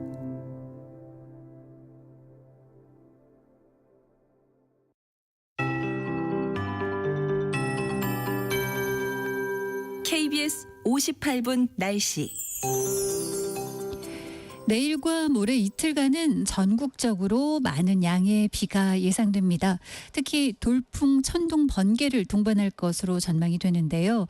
오늘 밤 제주에 먼저 가끔 비가 시작이 되겠고 수도권과 강원권은 빗방울이 떨어지다가 내일 오전 전국으로 이 비가 확대된 뒤 모레 목요일 새벽 수도권이 먼저 비가 그치겠습니다. 하지만 충청과 남부지방 제주는 목요일 밤이나 돼야 비가 그칠 것으로 예상됩니다. 수요일과 목요일 이틀간 예상되는 강수량은 전국이 20에서 80mm, 많은 곳 100mm 이상으로 상당량의 비가 지날 전망입니다. 내일 아침 최저기온 서울, 대전이 20도, 광주 22도 등으로 전국이 16도에서 23도 분포로 출발을 하겠습니다. 내일 낮 최고기온 서울 24도로 수도권은 아주 선선할 것으로 예상하고 있는데요. 대전과 세종, 대구, 부산은 28도, 광주는 30도, 제주는 32도로 내일 비 예보가 있어도 후텁지근하거나 더운 곳이 더 많겠습니다. 비가 그친 뒤 목요일과 금요일은 전국이 다시 27, 8도 안팎으로 낮 기온이 오르겠고 일부 남해안과 제주는 30도 내외로 더워지겠습니다. 지금 서울 기온은 25도입니다. 최영우였습니다.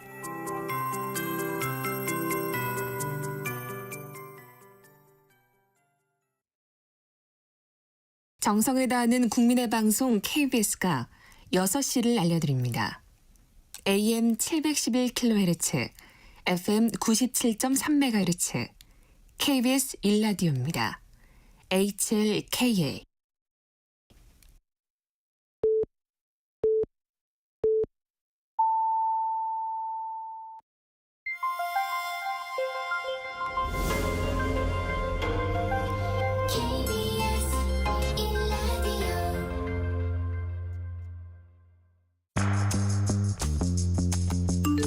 여러분은 지금 퇴근길 시사편지 한 장, KBS 1라디오 뉴스레터 K를 듣고 계십니다.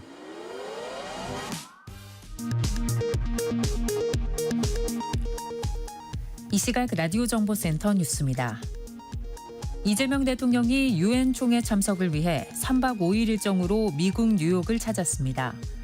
이 대통령은 첫날 세계 최대 자산운용사인 블랙록의 CEO 레리 핑크 세계경제포럼 의장을 만나 AI 재생에너지 협력 강화와 한국 투자 방안을 논의했습니다. 미 상하원 의원단을 만나선 비자 문제와 관세 협상 등 현안을 논의했습니다. 정부가 김민석 국무총리 주재로 연 국무회의에서 내란, 김건희, 순직해병 등 3대 특검의 수사기관과 인력을 늘린 특검법을 법률로 공포하는 안건을 의결했습니다. 국회 법사위에서 여당 주도로 채택된 조희대 대법원장 청문회를 두고 민주당은 법사위와 지도부 간 사전 논의는 없었다면서도 강행 의지를 굽히지 않았습니다. 국민의힘은 민주당이 가짜뉴스에 근거한 의혹 제기로 사법부를 압박해 헌정 유린에 나섰다고 비판했습니다. 경제협력개발기구 OECD가 올해 한국 경제가 1.0% 성장할 거로 전망했습니다. 내년에도 회복세가 지속돼 성장률이 2.2%로 뛸 거로 내다봤습니다.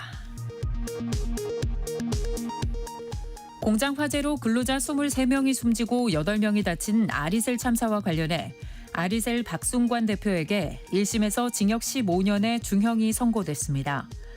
중대재해처벌법 시행 후 기소된 사건 중 최고 형량입니다. 지금까지 라디오 정보센터 뉴스 편유희였습니다.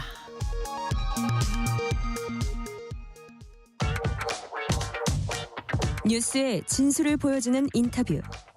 뉴 진수. 여야가 조희대 대법원장 거취 등을 둘러싸고 가파르게 대치하고 있습니다. 국회 법제사법위원회는 민주당 주도로 조희대 대법원장을 증인으로 한 청문회를 오는 30일 열기로 했습니다. 국민의힘은 민주당의 폭주가 도를 넘었다. 30일은 삼권 분립 사망일이라고 반발했습니다. 모레 국회 본회의에선 정부조직법과 방송미디어통신법 등을 민주당은 처리할 방침입니다. 오늘은 국민의힘 신동욱 최고위원과 자세한 얘기 나눠봅니다. 신동욱 의원님 어서 오세요. 예, 안녕하십니까. 예.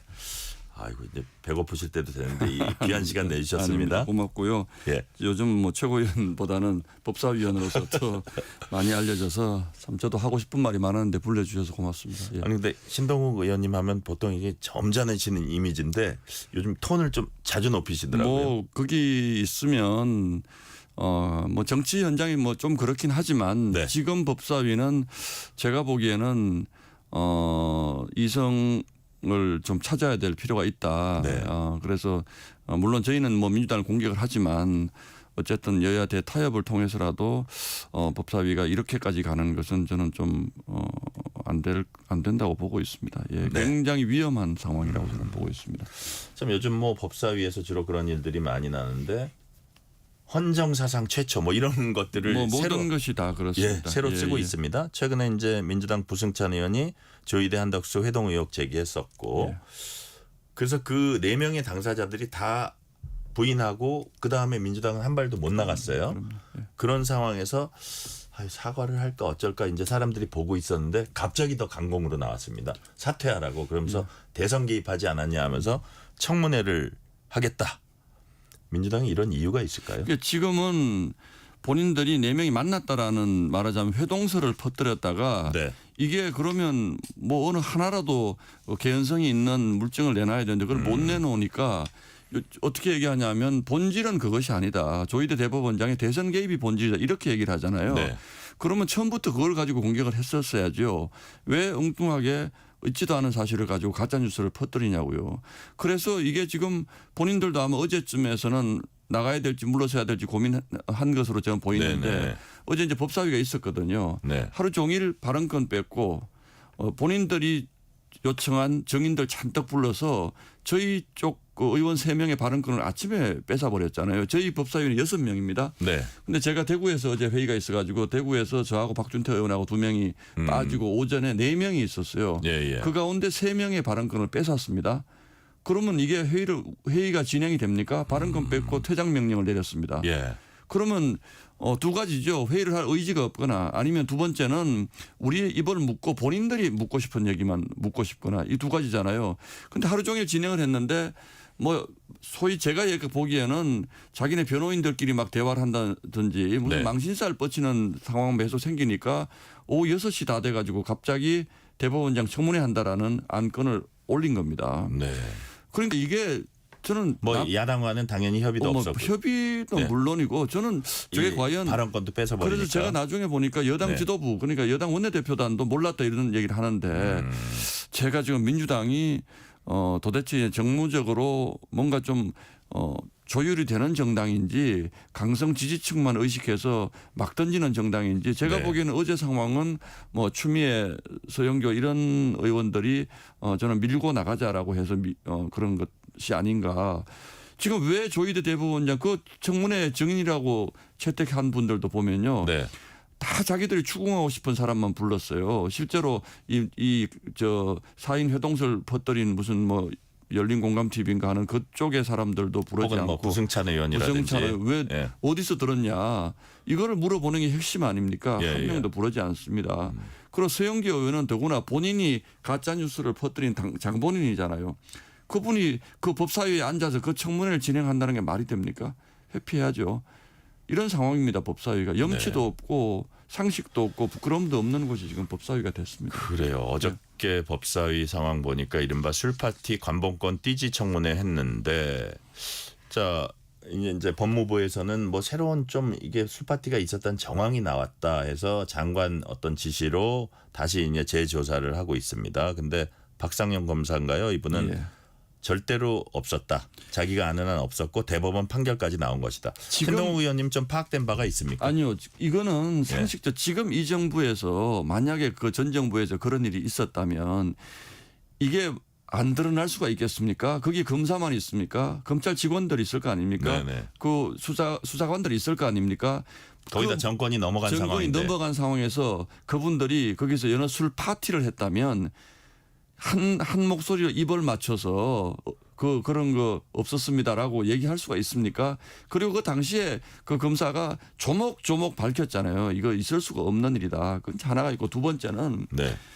이게 어제 박상영 검사가 박균택 의원한테 그렇게 얘기를 하잖아요. 네. 이게 그러면 그 당시에 그런 것들이 충분히 재판부에 소명이 됐으면 그게 받아들여졌을 것인데 왜 지금 와서 이러십니까? 그러잖아요. 사실은 그거 다 넘어가서 이화영 씨는 대법원에서 선고 받았습니다. 7년 8개월. 7년 8개월 받았습니다. 그런데 지금 와서 다시 연합술 파티는 사실은 있었다라고 주장하는 게 이게 정치적 공세지 다른 걸로 볼 수가 없지 않습니까? 그리고 상식적으로도요. 이렇게 중요한 사건에서 그 연어 초밥인가 먹고 소주 그 컵에 담아서 몇 잔 먹었다. 그걸로 회유된다? 그걸로 회유가 된다? 이게 도대체 상식적으로 말이 됩니까? 그럼 그거는 이재명 대통령에게도 굴욕이고 그럼요. 이화영 부지사에게도 큰 굴욕이네요. 큰 굴욕이죠. 예. 연어회 몇 점 먹고 본인의 결정적인 진술을 바꿨다라고 하는 것이 그것도 지금 대통령 당시 그 거대 야당 대표. 그럼요. 예. 그건 제가 보기에는 상식적으로 말이 되지 않는 것을 가지고 왜 이런 얘기를 하느냐. 이러니까 검찰 개혁해야 된다라고 자꾸 얘기를 하는데 그래도 적어도 명분을 삼아도 뭔가 좀 합리적이고 상식적으로 말이 되는 걸 가지고 와서 얘기해야죠. 또 하나 있지 않습니까? 네. 정인이라고 불렀던 전과 사기 전과 구범 KH의 뭐 쌍방울의 부회장이었다고 하는 실제로 부회장이었는지도 지금 드러나지도 않습니다. 네네. 그 사람 불러가지고 구치소에 그 사람 전부 위정이더라고요. 보니까 구치소에 있었을 때 권성동 의원 만났다 이런 얘기들 다 했는데 그 하나도 지금 고발 안 했잖아요. 네네. 그 사기꾼 불러가지고 본인의 저 서영교 의원이 그것도 불렀습니다. 네. 뭐 이렇게 해가지고 그런 사건들만 묶어가지고 이래서 검찰 개혁해야 된다. 네. 이게 검찰 개혁의 명분이 아무리 좋아도 적어도 집권 여당이 이렇게 할 수는 없는 것이죠. 저는 가장 또 눈에 띄었던 게 보니까 김기표 의원이 자기가 같이 김용 그 전 민주연구원 부원장 변호를 하던 그 변호사를 증인인가 참고인인가 뭐 증인입니다. 증인으로 해놓고 본인이 유동규 진술 이거 신빙성 없죠 하니까 그렇죠 하면서 주고받는 이 상황은 이거는 코미디입니까? 블랙 코미디입니까? 깜짝 놀랐습니다. 저는 사실은 정치적으로는 범죄행위라고 봐야죠. 네. 이게 왜 그러냐면 그 두 사람이 이제 그 김기표 의원이 국회의원 되기 전에 이제 김용의 변호인을 했는데 같이 이제 변호를 하던 변호사라는 것이잖아요. 네. 이분을 정인으로 불러가지고 김용은 무죄다라고 하는 것이 민주당의 슬로건입니다.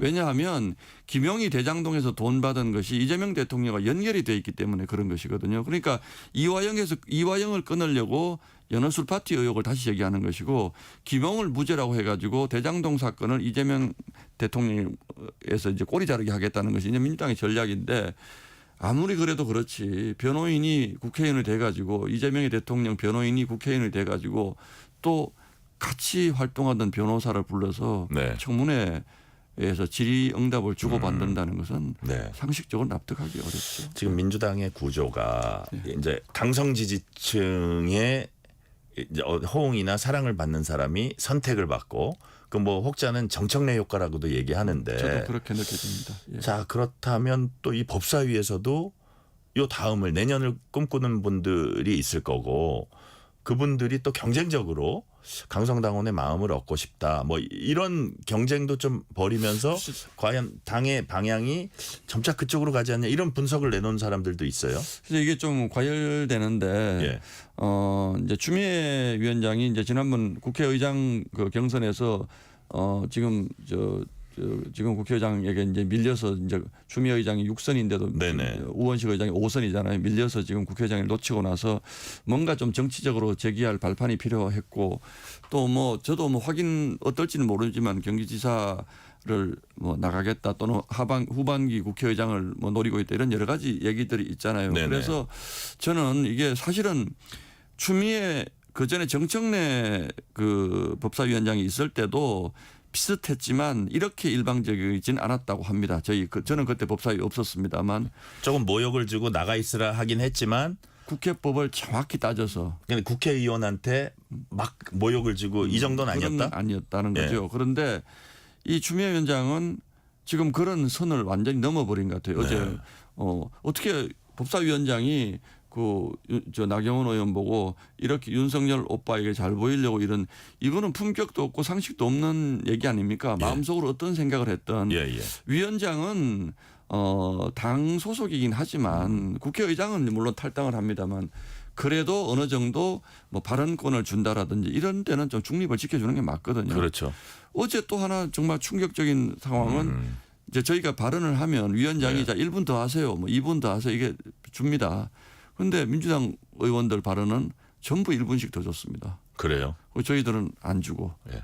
또 아까 심지어는 한 명 빼고는 다 퇴장하라 그랬다면서요. 퇴장을 하라 그러고 그래서 제가 사실은 어제 대구에서 오전에 법사위 참가를 못하고 오후에만 참석을 했는데 오니까 이제 저희는 발언할 수 있는 사람이 3명밖에 안 남고 이제 3명은 발언권이 묶인 상태고 그러니까 청문회라는 게 여야가 웃어서 죄송합니다. 이게 갑자기 웃음이 나왔어요.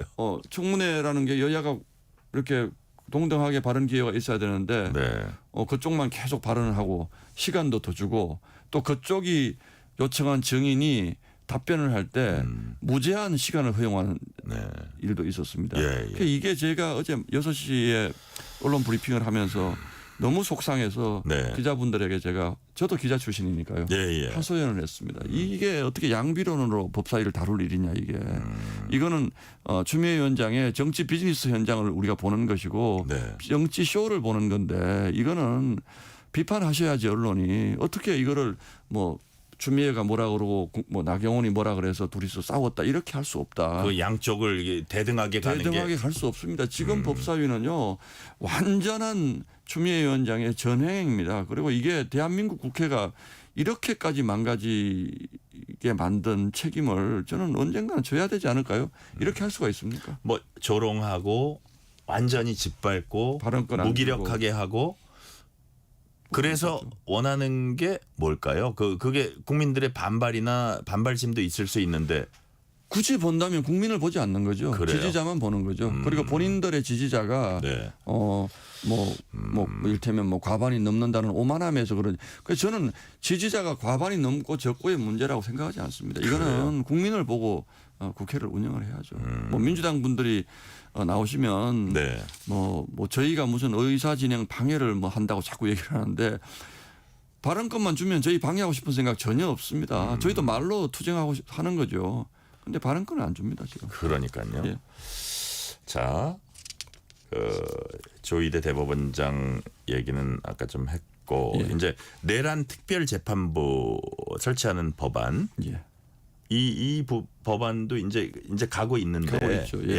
아마 오늘 화요일이죠. 목요일 날 본회의 열리면 아마 내일 그 법사위에서 통과시켜서 아마 통과시킬 것 같은 분위기. 법원에서는 약간 그렇다면 이렇게 하면 어떠냐 이런 안도 내놨잖아요. 그죠? 근데 어차피 법대로 갈 것 같아요. 그러니까 이제 법대로 가는데 민주당의 기본적인 항상 이런 문제가 났을 때 전략이 뭐냐면 처음에는 도저히 받을 수 없는 아주 강한 거를 내놓고 그다음에 이제 국민들의 눈치를 좀 보다가 이건 완전 위헌인데 이런 얘기가 나오면 살짝 좀 수정해서 법안을 통과. 이번에도 마찬가지거든요.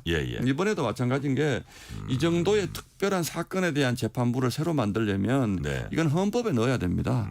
헌법에 넣어야 되는데 이게 무슨 법원에서 그냥 무슨 가정법원 만드는 행정법원하고 똑같다 이렇게 얘기하면 말이 안 되는 거죠. 그리고 이거는 본인들이 원하는 재판관을 넣어서 본인들이 원하는 판결을 받아내겠다는 의도가 너무나 명백하지 않습니까 지금. 그러니까 이런 부분들을 도대체 사법부를 완전히 무시하고 이렇게 새로운 재판부를 만들어서 그 재판을 하고 본인들이 원하는 결론을 내고 그 결론을 바탕으로 국민의힘을 위헌정당으로 또 밀어붙이겠다. 지금 이렇게 가는 과정이지 않습니까? 저희가 동의할 수 없죠. 그런 부분에 대해서. 자, 우리 신동욱 의원님은 방송인 출신입니다. 이제 언론인 출신이고요. 지금 이제 미디어 관련 법안들이 있잖아요. 방송 미디어 통신위원회법 이런 부분들도 아마 좀 민주당이 또 서둘러서 모레인가요? 언제 그 본회의에 이제 처리를 하려고 그러고 있고. 그 법이 모레 올라오는지는 모르겠는데 아직 확정은 안 됐어요. 확인이 정확히 안 됐는데 알고 있을 텐데 지금 저희가 사실 도저히 국회의 민주당의 전횡을 우리가 묵과할 수 없다. 그래서 아직 뭐 공식 발표를 했는지 모르겠는데 모든 법안에 대해서 우리가 올라오면 다 필리버스터 한다. 아, 모든 법안에 모든 이제 기본적인 방침이 그거네요. 어떤 법안이 올라오더라도 우리는 네. 다 필리버스터하고 민주당의 국정 운영에 국회 운영의 농단을 우리가 이걸로 막아서겠다. 네. 그러면 적어도 한 법안에 대해서 하루씩 저희가 연장할 수가 있거든요. 예. 그래서 아마 민주당도 저희가 모든 법안 필리버스터라는 카드를 꺼내면 민주당에서도 이제 이런 부분에 대한 뭐 본인의 전략이랄까 이런 게 좀 나올 것 같은데 지금 이게 방송 미디어 통신법이라는 게 올라올지 네. 모르겠는데 이것도 뭐 우리 전 앵커는 잘 아시겠지만 코미디 아닙니까? 방통위에 그냥 미디어만 하나 갖다 붙인 거예요. 이름만 갖다 붙인 거예요. 네. 그러면 이름 바꾸면 되는 건데 굳이 방통위를 해체하고 방송통신 미디어 협회를 만들어서 네. 이거는 뭐 이준숙 위원장 쫓아내려고 하는 것이 너무나 명백한 것이고 이준숙 찍어내기고 이 정부 조직을 하나 바꾸기 위해서 얼마나 많은 비용과 얼마나 많은 그 비효율이 수반이 됩니까? 이런 것들은 관심이 없는 거죠. 사람 하나 쫓아내기 위해 가지고 한 부처를 없애고 새로운 부처를 만든다는 이게 헌정사상 이런 일이 있을 수가 있습니까? 저는 민주당이 하는 것들이 대체 국가의 미래를 보고 하는 것인지 본인들의 눈앞에 보기 싫은 사람 있으면 찍어내기 위해서 저희 정부 때도 찍어내고 싶은 사람 많았죠. 전현희 위원장 끝까지 버텼잖아요. 지금 법사위에 와 계십니다만 네네. 끝까지 버텼잖아요. 그러나 저희는 법과 제도를 통해서 그분을 나가게끔 유도를 하려고 했지만 안 된 것이죠. 그렇다고 어째서 어떻게 해서 부처를 없앱니까? 상상할 수 없는 일이다. 상상할 수 없는 일이고요. 이 네. 법안의 내용을 떠나서 그 동기와 의도 자체가 네. 도저히 이건 민주국가에서 상상할 수 없는 폭거를 저지르고 있는 것이죠.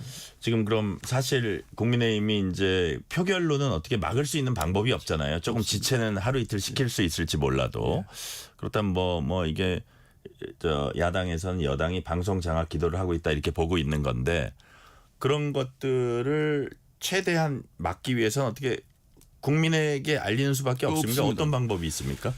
그러니까 국민에게 알리기 위해서 저희가 전 법안 필리버스터 불사하겠다라고 지금 말씀을 드리는 것이고 네. 이게 저희가 그래서 지난번에 이제 장외 집회를 한 것도 우리가 지금 정기국회 앞두고 왜 장외로 나가고 싶겠습니까?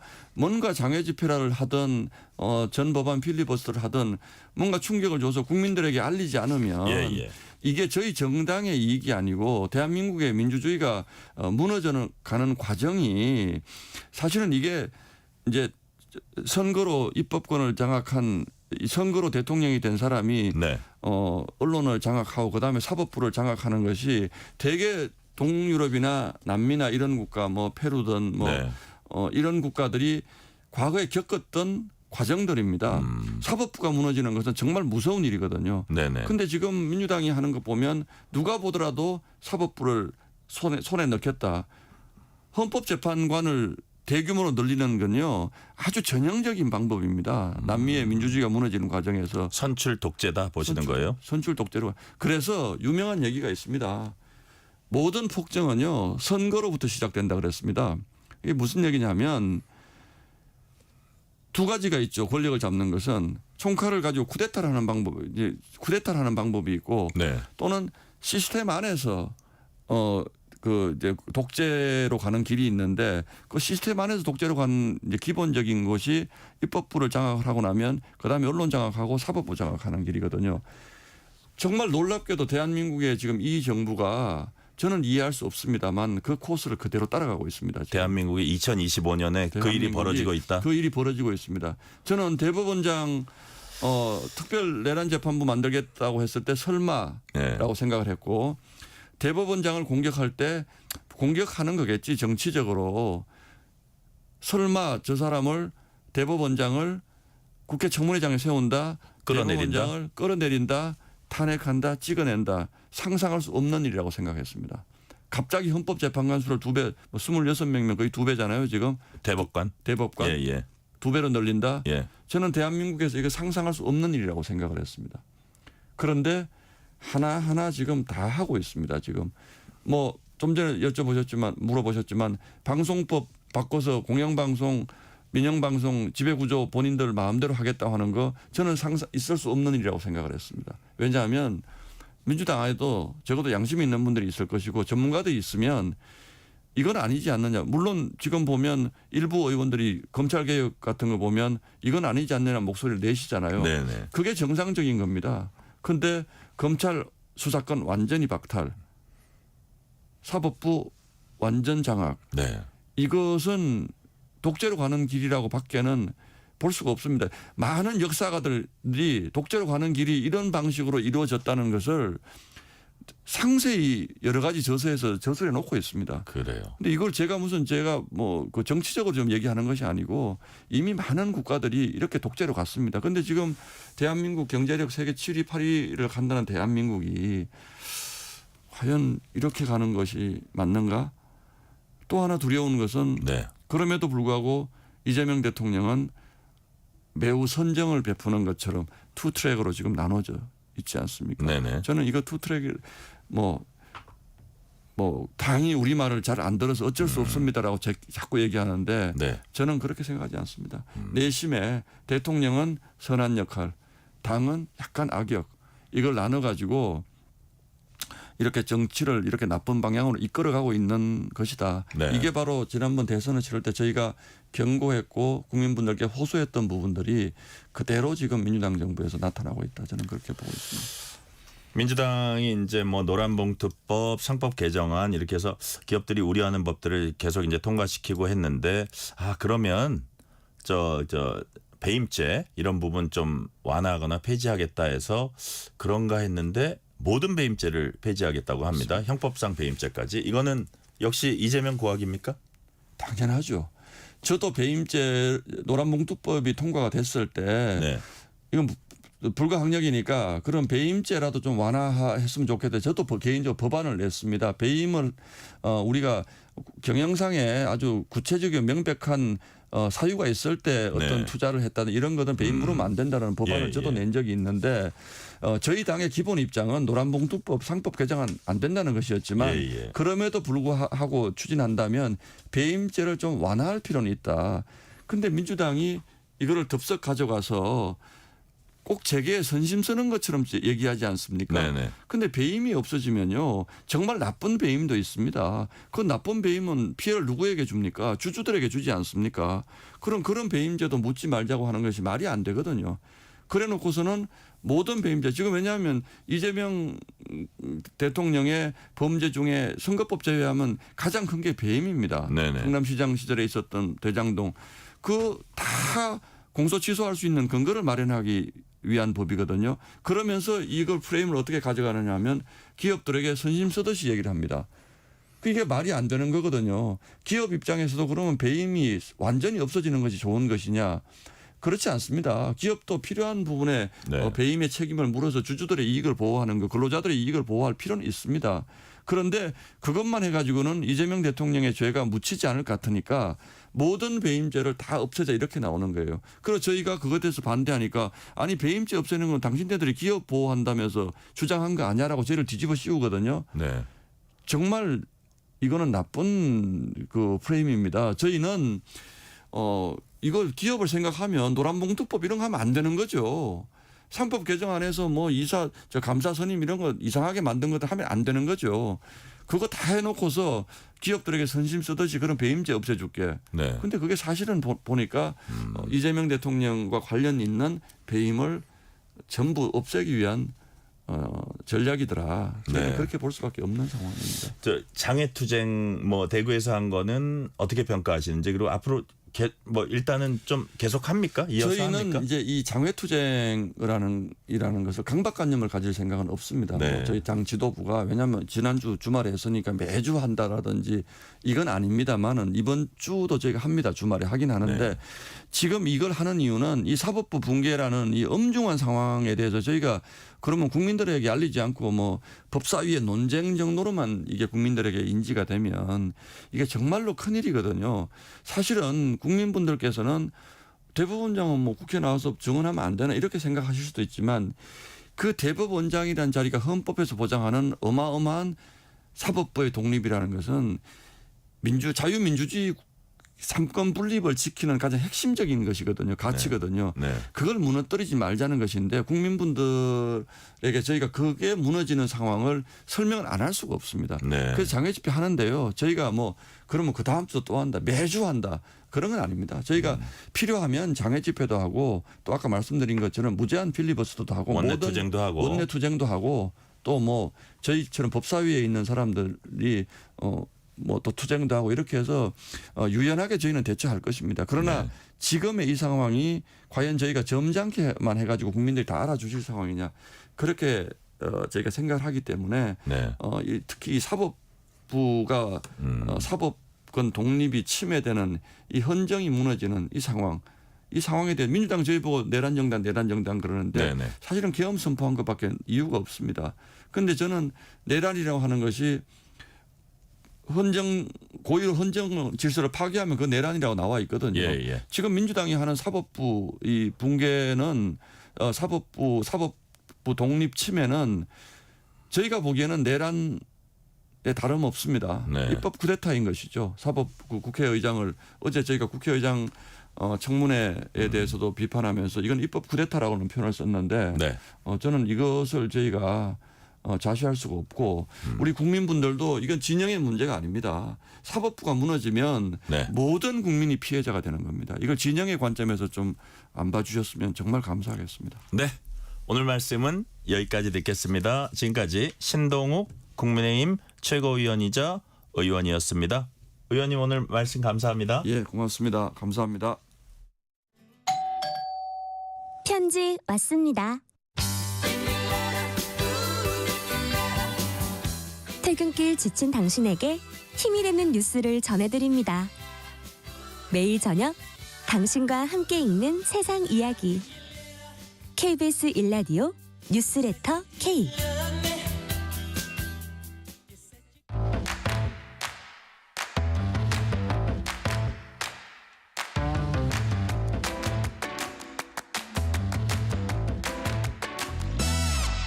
오늘 가장 뜨거운 뉴스, 화제 소식 쏙쏙 골라서 전해드립니다. 뉴스레터 브리핑. 오늘은 한국일보 김도형 기자 나오셨습니다. 김도형 기자님 어서 오세요. 안녕하세요. 간병 살인, 간병 파산 이런 말이 있죠. 그만큼 간병비 부담이 이제 크다는 얘기입니다. 그래서 정부가 비급여 항목이던 간병비를 급여화하기로 했습니다. 구체적으로 어떤 내용이에요? 예, 정부가 현재 환자나 가족이 100% 부담하고 있는 간병비의 본인 부담률을 30%까지 낮춘다는 계획을 발표했습니다. 현재 간병비가 환자 1인당 월 평균 200만 원에서 267만 원 정도 되는데요. 약 60만 원에서 80만 원 정도까지 낮추겠다는 겁니다. 모든 병원, 모든 환자에게 적용이 되는 건 아니고 인공호흡기를 사용하는 의료 필요도가 높은 중증 환자가 대상입니다. 2023년을 기준으로 했을 때 전국 요양병원에 입원한 환자가 21만 5천 명 정도 되는데 중증 환자는 37.2%인 8만 명 정도로 추산이 됩니다. 정부는 중증 환자가 40% 이상인 의료 중심 요양병원을 선별을 하고요. 이곳에 입원한 중증 환자에게만 급여를 적용할 계획입니다. 내년 200곳을 시작으로 해서 2030년까지 500곳으로 늘릴 예정입니다. 전체는 아니고 일단 중증 환자에게 적용된다는 말씀해 주셨고요.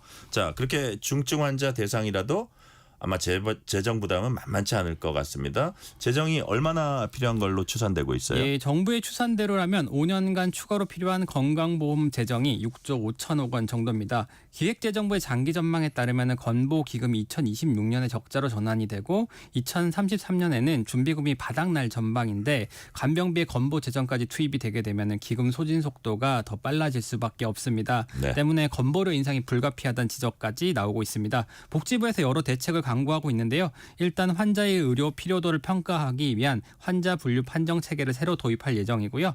또 장기 입원하는 경우에 대해서 본인 부담률을 올리는 방식도 고려하고 있습니다. 예를 들어서 180일 이상 입원하면 본인 부담이 10%인데 360일 이상은 20% 정도까지 늘리는 방식입니다. 또 문제가 이것뿐만이 아니라 간병 인력 수급을 해야 되는데 정부가 입원 환자 4명에게 공동 간병인을 1명을 두고 3교대로 근무하는 방안을 제시를 했거든요. 근데 당장 내년부터 병원 200곳에 3교대로 근무하는 간병인을 구하는 게 쉽지 않을 것으로 보입니다. 6인실을 4인실로 전환을 하게 되기 때문에 병상의 축소 및 수익 감소에 대한 대책도 필요한 상황입니다. 정부는 일단 외국인 인력을 활용하는 방안을 내놨습니다. 네네. 표준 교육 프로그램과 언어 등을 교육해서 간병 인력으로 양성하겠다는 겁니다. 이런 종합적인 계획은 올해 말까지 세부 방안을 마련해서 발표할 예정입니다. 네네. 자, 주제를 바꿔볼게요. 자, 홈플러스가 지난 3월에 기업 회생을 신청했습니다. 근데 홈플러스 사태로 국민연금이 수천억 원대 손실 위기에 처했다 이런 얘기가 있는데 이건 무슨 얘기예요? 예, 사모펀드 운용사인 MBK 파트너스가 2015년에 홈플러스를 인수를 할 때 국민연금으로부터 6,121억 원이라는 막대한 자금을 투자를 네. 받았습니다. 당시에 국민연금이 보통주로 투자한 게 295억 원 정도 되고요. 상환 전환 우선주로 투자한 게 5,826억 원 정도 됩니다. 그런데 홈플러스가 기업 회생을 신청하면서 보통주는 전액 손실될 가능성이 매우 크고요. 상환 전환 우선주도 기업 회생 절차에 들어간 상황이기 때문에 네. 상환받을 길이 막막하다고 합니다. 국민연금 측은 현재 MBK로부터 받아야 할 금액이 9천억 원에 달한다고 밝혔는데 네. 손실이 확정되면 돌려받지 못할 수도 있다라고 밝혔습니다. 그렇군요. 자, 책임 투자 제도라는 거 있다 제가 그런 얘기도 들은 적이 있는데 그런데도 왜 이런 문제가 일어난 걸까요? 예, 일단은 국민연금이 갖추고 있는 책임 투자 제도가 사모펀드 등이 포함된 대체 투자 분야에 적용되지 않는다는 문제가 있습니다. 이 책임 투자 제도라는 게요. 주식이나 채권 위탁 운용사를 선정을 할 때 환경, 사회, 지배구조 요소를 평가해서 가점을 주는 거거든요. 네네. 무분별하게 이익을 추구하는 기업보다는 지속 가능성과 사회적 책임을 고려하는 운용사에 힘을 실어주기 위한 겁니다. 그런데 MBK 같은 경우를 보면은 홈플러스를 인수한 뒤에 알짜 점포를 먼저 판매를 하고요. 네. 그곳을 다시 임대를 했습니다. 이거를 세일 앤 리스백이라고 하는데 단기적으로는 현금을 확보할 수 있는 장점이 있는데 장기적으로는 임대료를 계속해서 지출해야 되기 때문에 기업의 경쟁력을 갉아먹을 수밖에 없습니다. 세일 앤 리스백. 예. 근데 MBK가 이렇게 확보한 현금으로 투자자들에게 고배당을 했습니다. 네. 장기적인 안정성보다는 단기적 수익에 몰두한 게 명확한 거죠. 만약 책임 투자 가점 제도가 적용이 됐다면 국민연금이 MBK에 투자하는 것을 제고했을 가능성이 큰 겁니다. 그래요. 국회 입법조사처가 관련해서 보고서를 냈는데 이번 사태의 원인에 대해서 대체 투자 영역의 책임 투자 적용 지침 및 규율 부족이라고 명확하게 지적을 했습니다. 네. 복지부와 국민연금공단은 뒤늦게 대체 투자 분야에도 책임 투자 가점 제도 확대를 검토하겠다고 밝힌 상태입니다. 그래요. 자, 주제를 이번에 다시 바꿔볼게요. 정직한 가격, 믿을 수 있는 숙박, 바가지 요금 근절을 위해 함께합시다. 이게 이제 현수막이 걸린 건데 어디 걸렸냐? 경북 경주시입니다. 자, 역으로 얘기하면 다음 달 이제 에이펙 회의 앞두고 그 현지에 폭리를 취하려는 숙박시설이 많다. 뭐 그런 얘기로 해석해도 되나요? 예, 그렇습니다. 다음 달 27일부터 11월 1일까지 아시아 태평양 경제협력체 에이펙 정상회의가 열리는데요. 네. 트럼프 미국 대통령 그리고 시진핑 중국 국가주석까지 참여할 것으로 알려진 대형 외교 이벤트입니다. 그런데 경주 시내 숙박업소 대부분이 요금을 올려받고 있다고 합니다. 네. 평균적으로 3배에서 4배 이상 숙박 요금을 받고 있고 10배가 넘는 경우도 있다고 합니다. 통상 1박에 5만 원 정도 하는 숙박비를 네. 20만 원, 30만 원씩 받는 겁니다. 그리고 식당이나 카페도 가격을 인상하거나 추가금을 받는다고 공지한 곳이 많다고 합니다. 한 언론사가 무작위로 현황 조사를 해봤거든요. 숙소 같은 경우에는 30곳 중 30곳, 100%가 숙박비를 올린 상태고요. 네. 식당도 20곳 중에 15곳이 요금을 인상했다고 합니다. 그래요. 우리가 뭐 적당한 가격에 합당한 가격에 이제 뭐 숙박을 하고 이런 거 좋은 얘기인데 뭐 폭리 얘기하기는 쉬워요. 근데 이게 또 수요 공급 법칙에 따른 일시적 가격 상승이다. 그래서 거기서 사업하고 업소를 하는 분들 입장에서는 집값 많이 받는다고 이게 정말 잘못된 거냐. 어떤 일시적으로 그렇게 막 수요가 몰린 건데 값을 많이 받는다고 특별히 제재할 방법이 있습니까? 현재로서는 제재할 방법이 없습니다. 아, 그래요?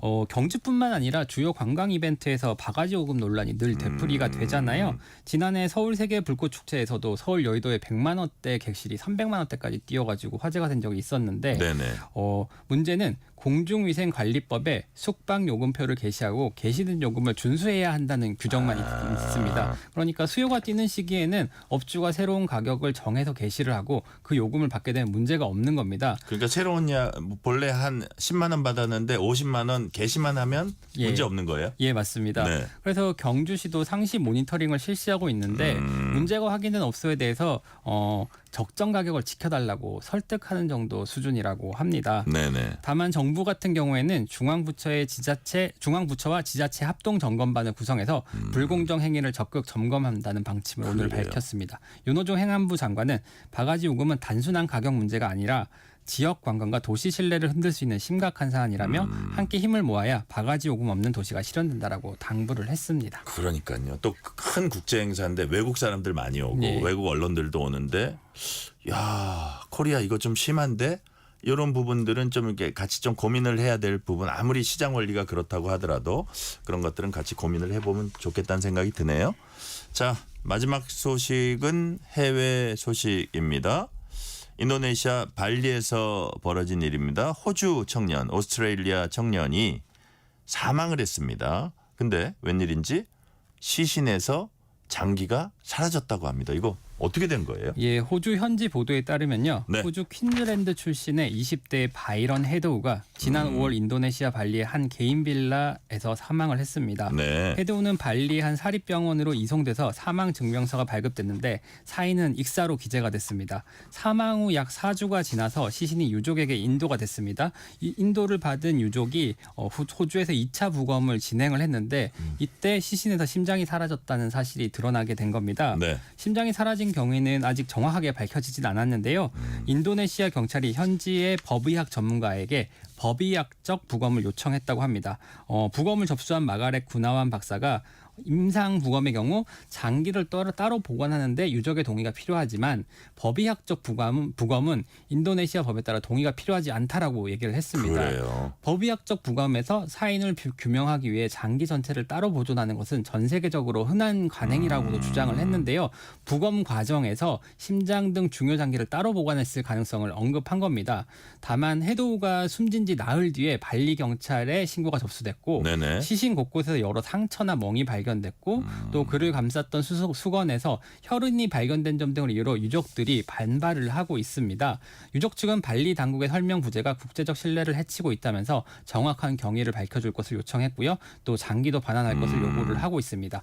호주 수사 당국도 해당 사건에 대한 추가 조사를 진행하고 있습니다. 그렇군요. 오늘 말씀은 여기까지 듣겠습니다. 뉴스레터 브리핑 지금까지 한국일보 김도형 기자였습니다.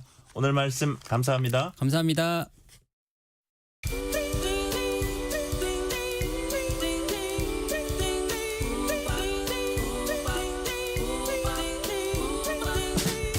오늘 하루 뉴스를 정리해주는 다정한 편지 한 통. KBS 1라디오 뉴스레터 K.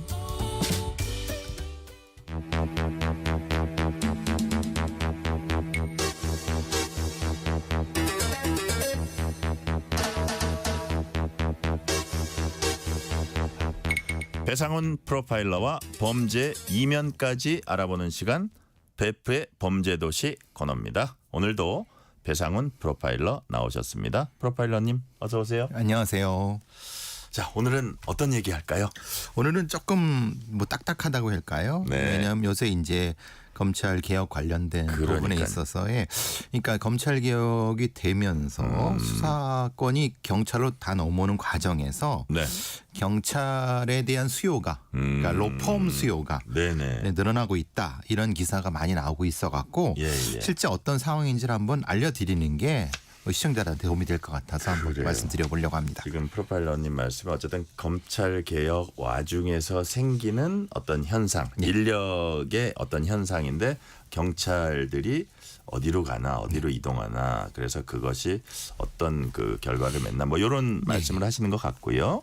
자, 경찰 퇴직자들이 로펌을 가려고 한다. 보통 경찰 출신들이 로펌 가면 어떤 일을 합니까? 예전에는 안 갔죠. 완전 정확히는 못 갔죠. 왜냐하면 로펌은 당연히 변호사, 검사분들이나 그러니까 판사분들이 당연히 가는 걸로 알고 있었는데 아주 특별하게 예전에도 가는 경우는 있었지만은 지금은 상당히 많은 사람들의 수요가 생긴 거는 왜냐하면 경찰한테 수사 종결권이 일단 생겼고요. 그 얘기는 뭐냐면은 일단 검찰청 근처보다는 경찰청 근처에서 뭔가 일거리가 생긴다는 그 얘기를 하는 거죠. 왜냐하면 일선에 있는 경찰 수사팀장이나 과장이 종결할 수 있는 일정 권한이라든가 그거 실무 단위가 되면은 당연히 뭐 이게 좀 뭐 나쁜 말은 아닌데 로비를 하더라도 뭔가 안면을 트더라도 그들과 터야지 사실 뭐 이미 다 재판 과정할 때 사실 의미가 없어지는. 그러니까 그래서 경찰서에서 조사를 받고 조사를 하고 증거를 취득하고 이 과정에 여러 과정으로 개입할 수 있는 그런 사람들을 그러니까 그런 일로 이제 스카웃을 하는 과정. 그렇군요. 근데 그런 무슨 문제가 되냐면요. 낮은 게 옛날에는 적어도 경찰이 로펌에 간다고 하면 최소한 고위직들이 많이 갔습니다. 그렇죠. 경찰청장 출신 뭐 지방경찰청장이나 이 정도 뭐 급은 치안감 이상 급은 돼야 되는데 지금은 경위 경감 그래요. 그러니까 팀장급들도 스카웃되는. 그럼 도대체 무슨 일을 할까? 많은 분들이 궁금해하시거든요. 그럼 이런 겁니다.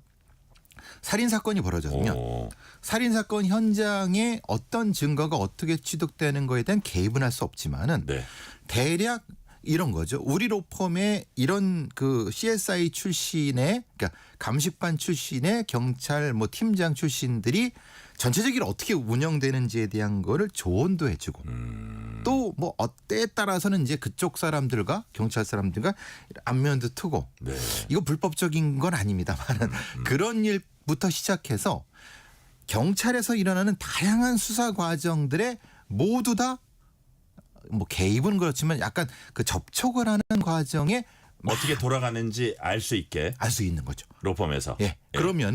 그러면은 사건의 전체적인 어떤 프레임을 이 검찰 단계가 아니라 이미 다 알 수 있게.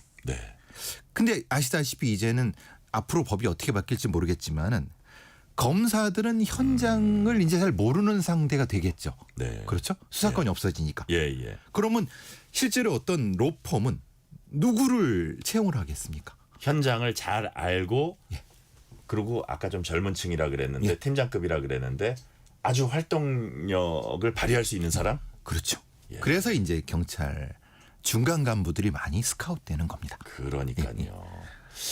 이거하고도 좀 비슷한 것 같아요. 물론 이거는 검찰 개혁의 와중에 이제 경찰 쪽으로 어떤 그 뭐 힘이 쏠린다 그러나 수사 권한이 늘어나니까 생기는 현상이긴 하지만 또 이제 옛날처럼 나이 많은 사람 위주로 나와가지고 다 이렇게 좀 약간 폼 잡고 이렇게 막 이렇게 뭐 가이드하고 조언 주고 이게 아니라 직접 현장에서 뛰면서 그 로펌에 도움을 줄 수 있는. 그렇죠. 그게 또 다른 점이 있네요. 그런 면에서도 로펌은 좀 더 액티브해지는 부분도 있을 수 있는 거고요.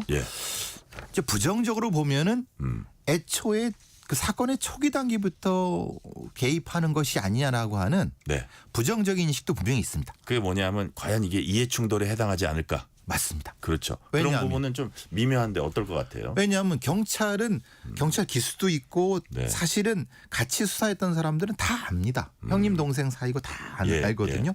그런데 그 사람이 말하자면 로펌 측의 사람으로 그 현장에 나타나거나 그러면 실제로 수사하는 사람들이나 예를 들면 CSI 같은 사람들이 좀 부담을 안 느끼겠습니까? 그렇죠. 그런 부분도 있고 예를 들면 참고인 조사라든가 아니면 뭐 어떤 피의자 조사 때 이런 형태가 되면은 상당히 어떤 부분에 있어서는 그 뭐 피의자 중심으로 뭔가가 이렇게 될 수 있는 어떤 가능성 같은 경우도 로펌이 보는 것이 아닐까. 실제로 그게 되는지는 모르겠습니다. 아니면 아직 지금 벌어지지 않은 일도 많은 겁니다. 그런데 벌어질 가능성이 매우 높죠. 그렇죠. 아니 로펌에서 이분들을 채용하기 시작했다는 거는 뭔가 효용 가치가 있어서 채용하는 거지 그거를 기대하지 않고 그냥 채용한다?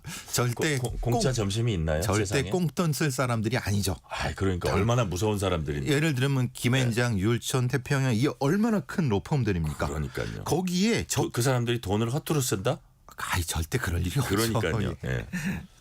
자, 검찰 개혁 진행 중이어서 이제 생기는 현상인데 마치 옛날에 정관 검사 판사 영입하듯 로펌들이 아주 젊고 쌩쌩한 그런 그 팀장급이나 그 조금 더 위의 급 경찰 영입 경제 앞으로 약간 좀 속도를 높일 것 같은데요. 더 치열해진다고 봐야죠 앞으로. 왜냐하면 사건의 주요 단계가 매우 앞으로 다가오는 겁니다. 네. 그러니까 이게 흔히 말하는 재판 단계가 아니라 기소 단계가 아니라 네. 아예 현장 단계. 그러니까 참고인 조사, 피의자 조사, 피의자 진술 조서 쓰는 그 단계까지 당겨지니까 경쟁이 될 수밖에 없습니다. 그렇죠. 왜냐하면 어떤 대형 로펌에서 먼저 여기서부터 뭔가 해주는데 서비스를 해주는데 도움이 되잖아요. 그런데 네. 저쪽 로펌이 그걸 안 한다고 하면 경쟁이 안 되니까 네네.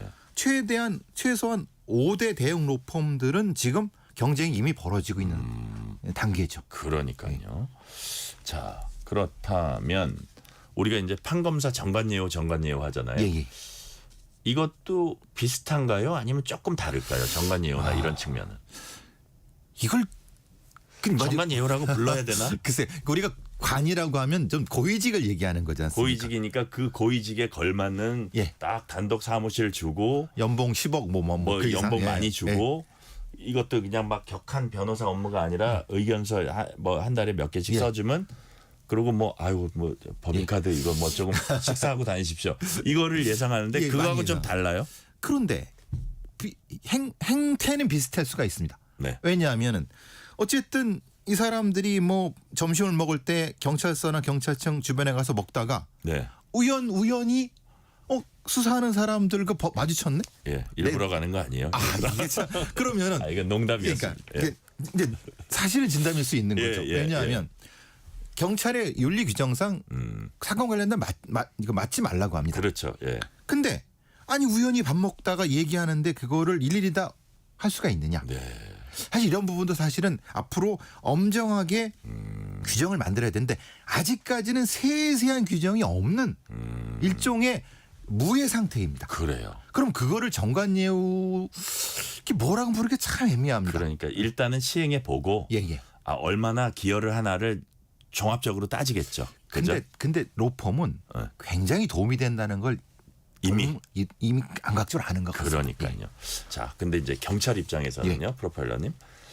안 그래도 뭐 수사 인력 없다. 특히 이제 수사 파트에 좀 배치하려 그러면 조금 더 다른 기획 파트나 뭐 이런 데로 간다.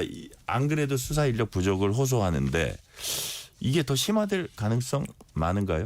심화될 수 있죠. 왜냐하면 애초에 연봉 자체가 다르죠.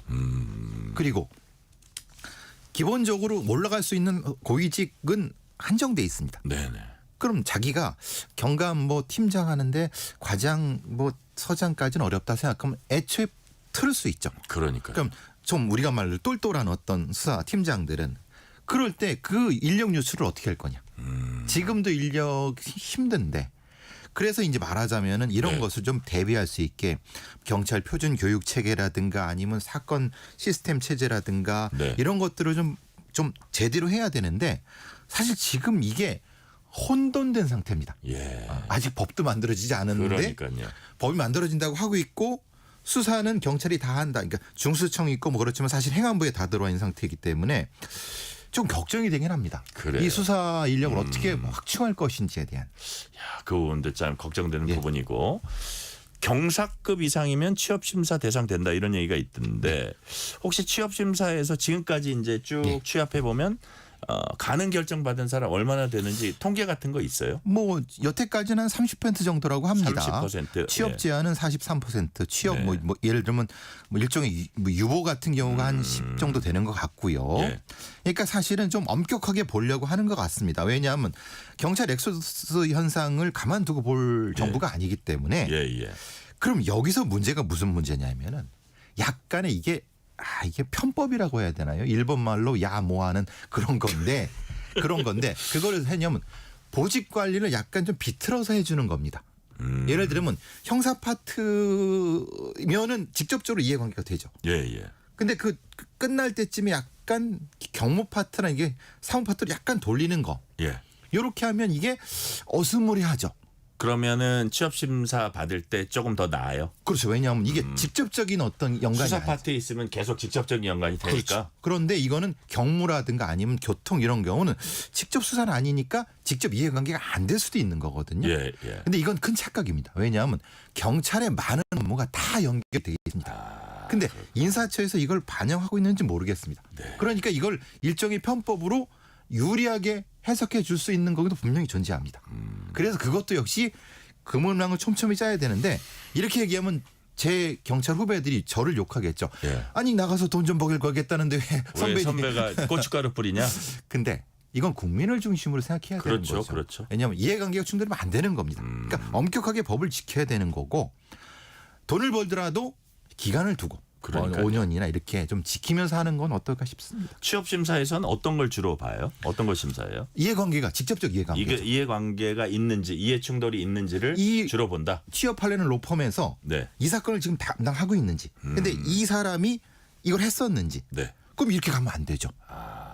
그런 것들을 아주 꼼꼼히 봅니다, 사실은. 네. 자, 그런 것들을 꼼꼼히 보고 결격 사유가 있으면 안 된다. 이런 건 뭐 이런 얘기도 있어요. 그 퇴직하고 5년이 지나면 취업 제한도 종료가 된다는데 퇴직하고 5년이 지난 경찰들을 법무법인에서 선호할까요? 아니면 바로 나온 사람을 선호할까요? 이거 너무 당연한 질문 건데. 같은데. 그래서 이제 말하자면 약간의 임용계약 같은 것에 대한 두려움도 있습니다. 네. 그러니까 한번 일단은 임연으로 계약을 해둔 거죠. 예. 그러니까 1년 정도는 서로 겹치는 구간이 있을 수 있다는 겁니다. 사실 이거는 불법인데 네. 근데 둘만 알면 어떻게 알겠습니까? 실제로는 경찰 신분이지만 속으로는 저쪽을 좀 하면은 예. 이걸 어떻게 감찰을 하죠? 그러니까요. 이런 부분도 사실은 좀 꼼꼼히 봐야 될 부분입니다. 그래요. 자, 시간 관계상 이제 마지막 질문을 드릴게요. 추가로 이제 퇴직 경찰들의 로펌행으로 인해서 생기는 부작용, 뭐 제일 큰 게 인력 유출인데 이런 것들 막으려면 어떤 보완책이 있을까요? 투명한 수사 기록과 네. 수사 역할을 명시해 갖고 어떤 역할을 어떻게 했는지를 명시해서 공개를 하면은 네네. 간다 하더라도 이해관계 충돌에 대한 거를 평해 볼 수 있는 거죠. 네. 지금은 그게 안 돼 있습니다. 그래서 독일이나 일본은 이렇게 전환할 때 애초에 수사 기록을 공개하면서 그 수사관이 어떤 역할을 했는지 알면은 명확하게 알면은 네. 이게 이해충돌이나 아니나 할 수 있는 거죠. 그래요. 자, 오늘 말씀은 여기까지 듣겠습니다. 지금까지 배상훈 프로파일러였습니다. 오늘 말씀 감사합니다. 감사합니다. 오늘 뉴스레터 K는 여기까지입니다. 커피 쿠폰 당첨자 명단은 뉴스레터 K 홈페이지 확인해 주시고요. 요즘 아침 저녁으로 바람이 시원합니다. 그래서 오늘 끝곡은 여름이여 안녕이라는 뜻을 가진 노래입니다. 아이유의 By Summer 듣겠습니다. 오늘도 함께해 주신 청취자 여러분 진심으로 감사드립니다. 지금까지 뉴스레터 K 전종철입니다.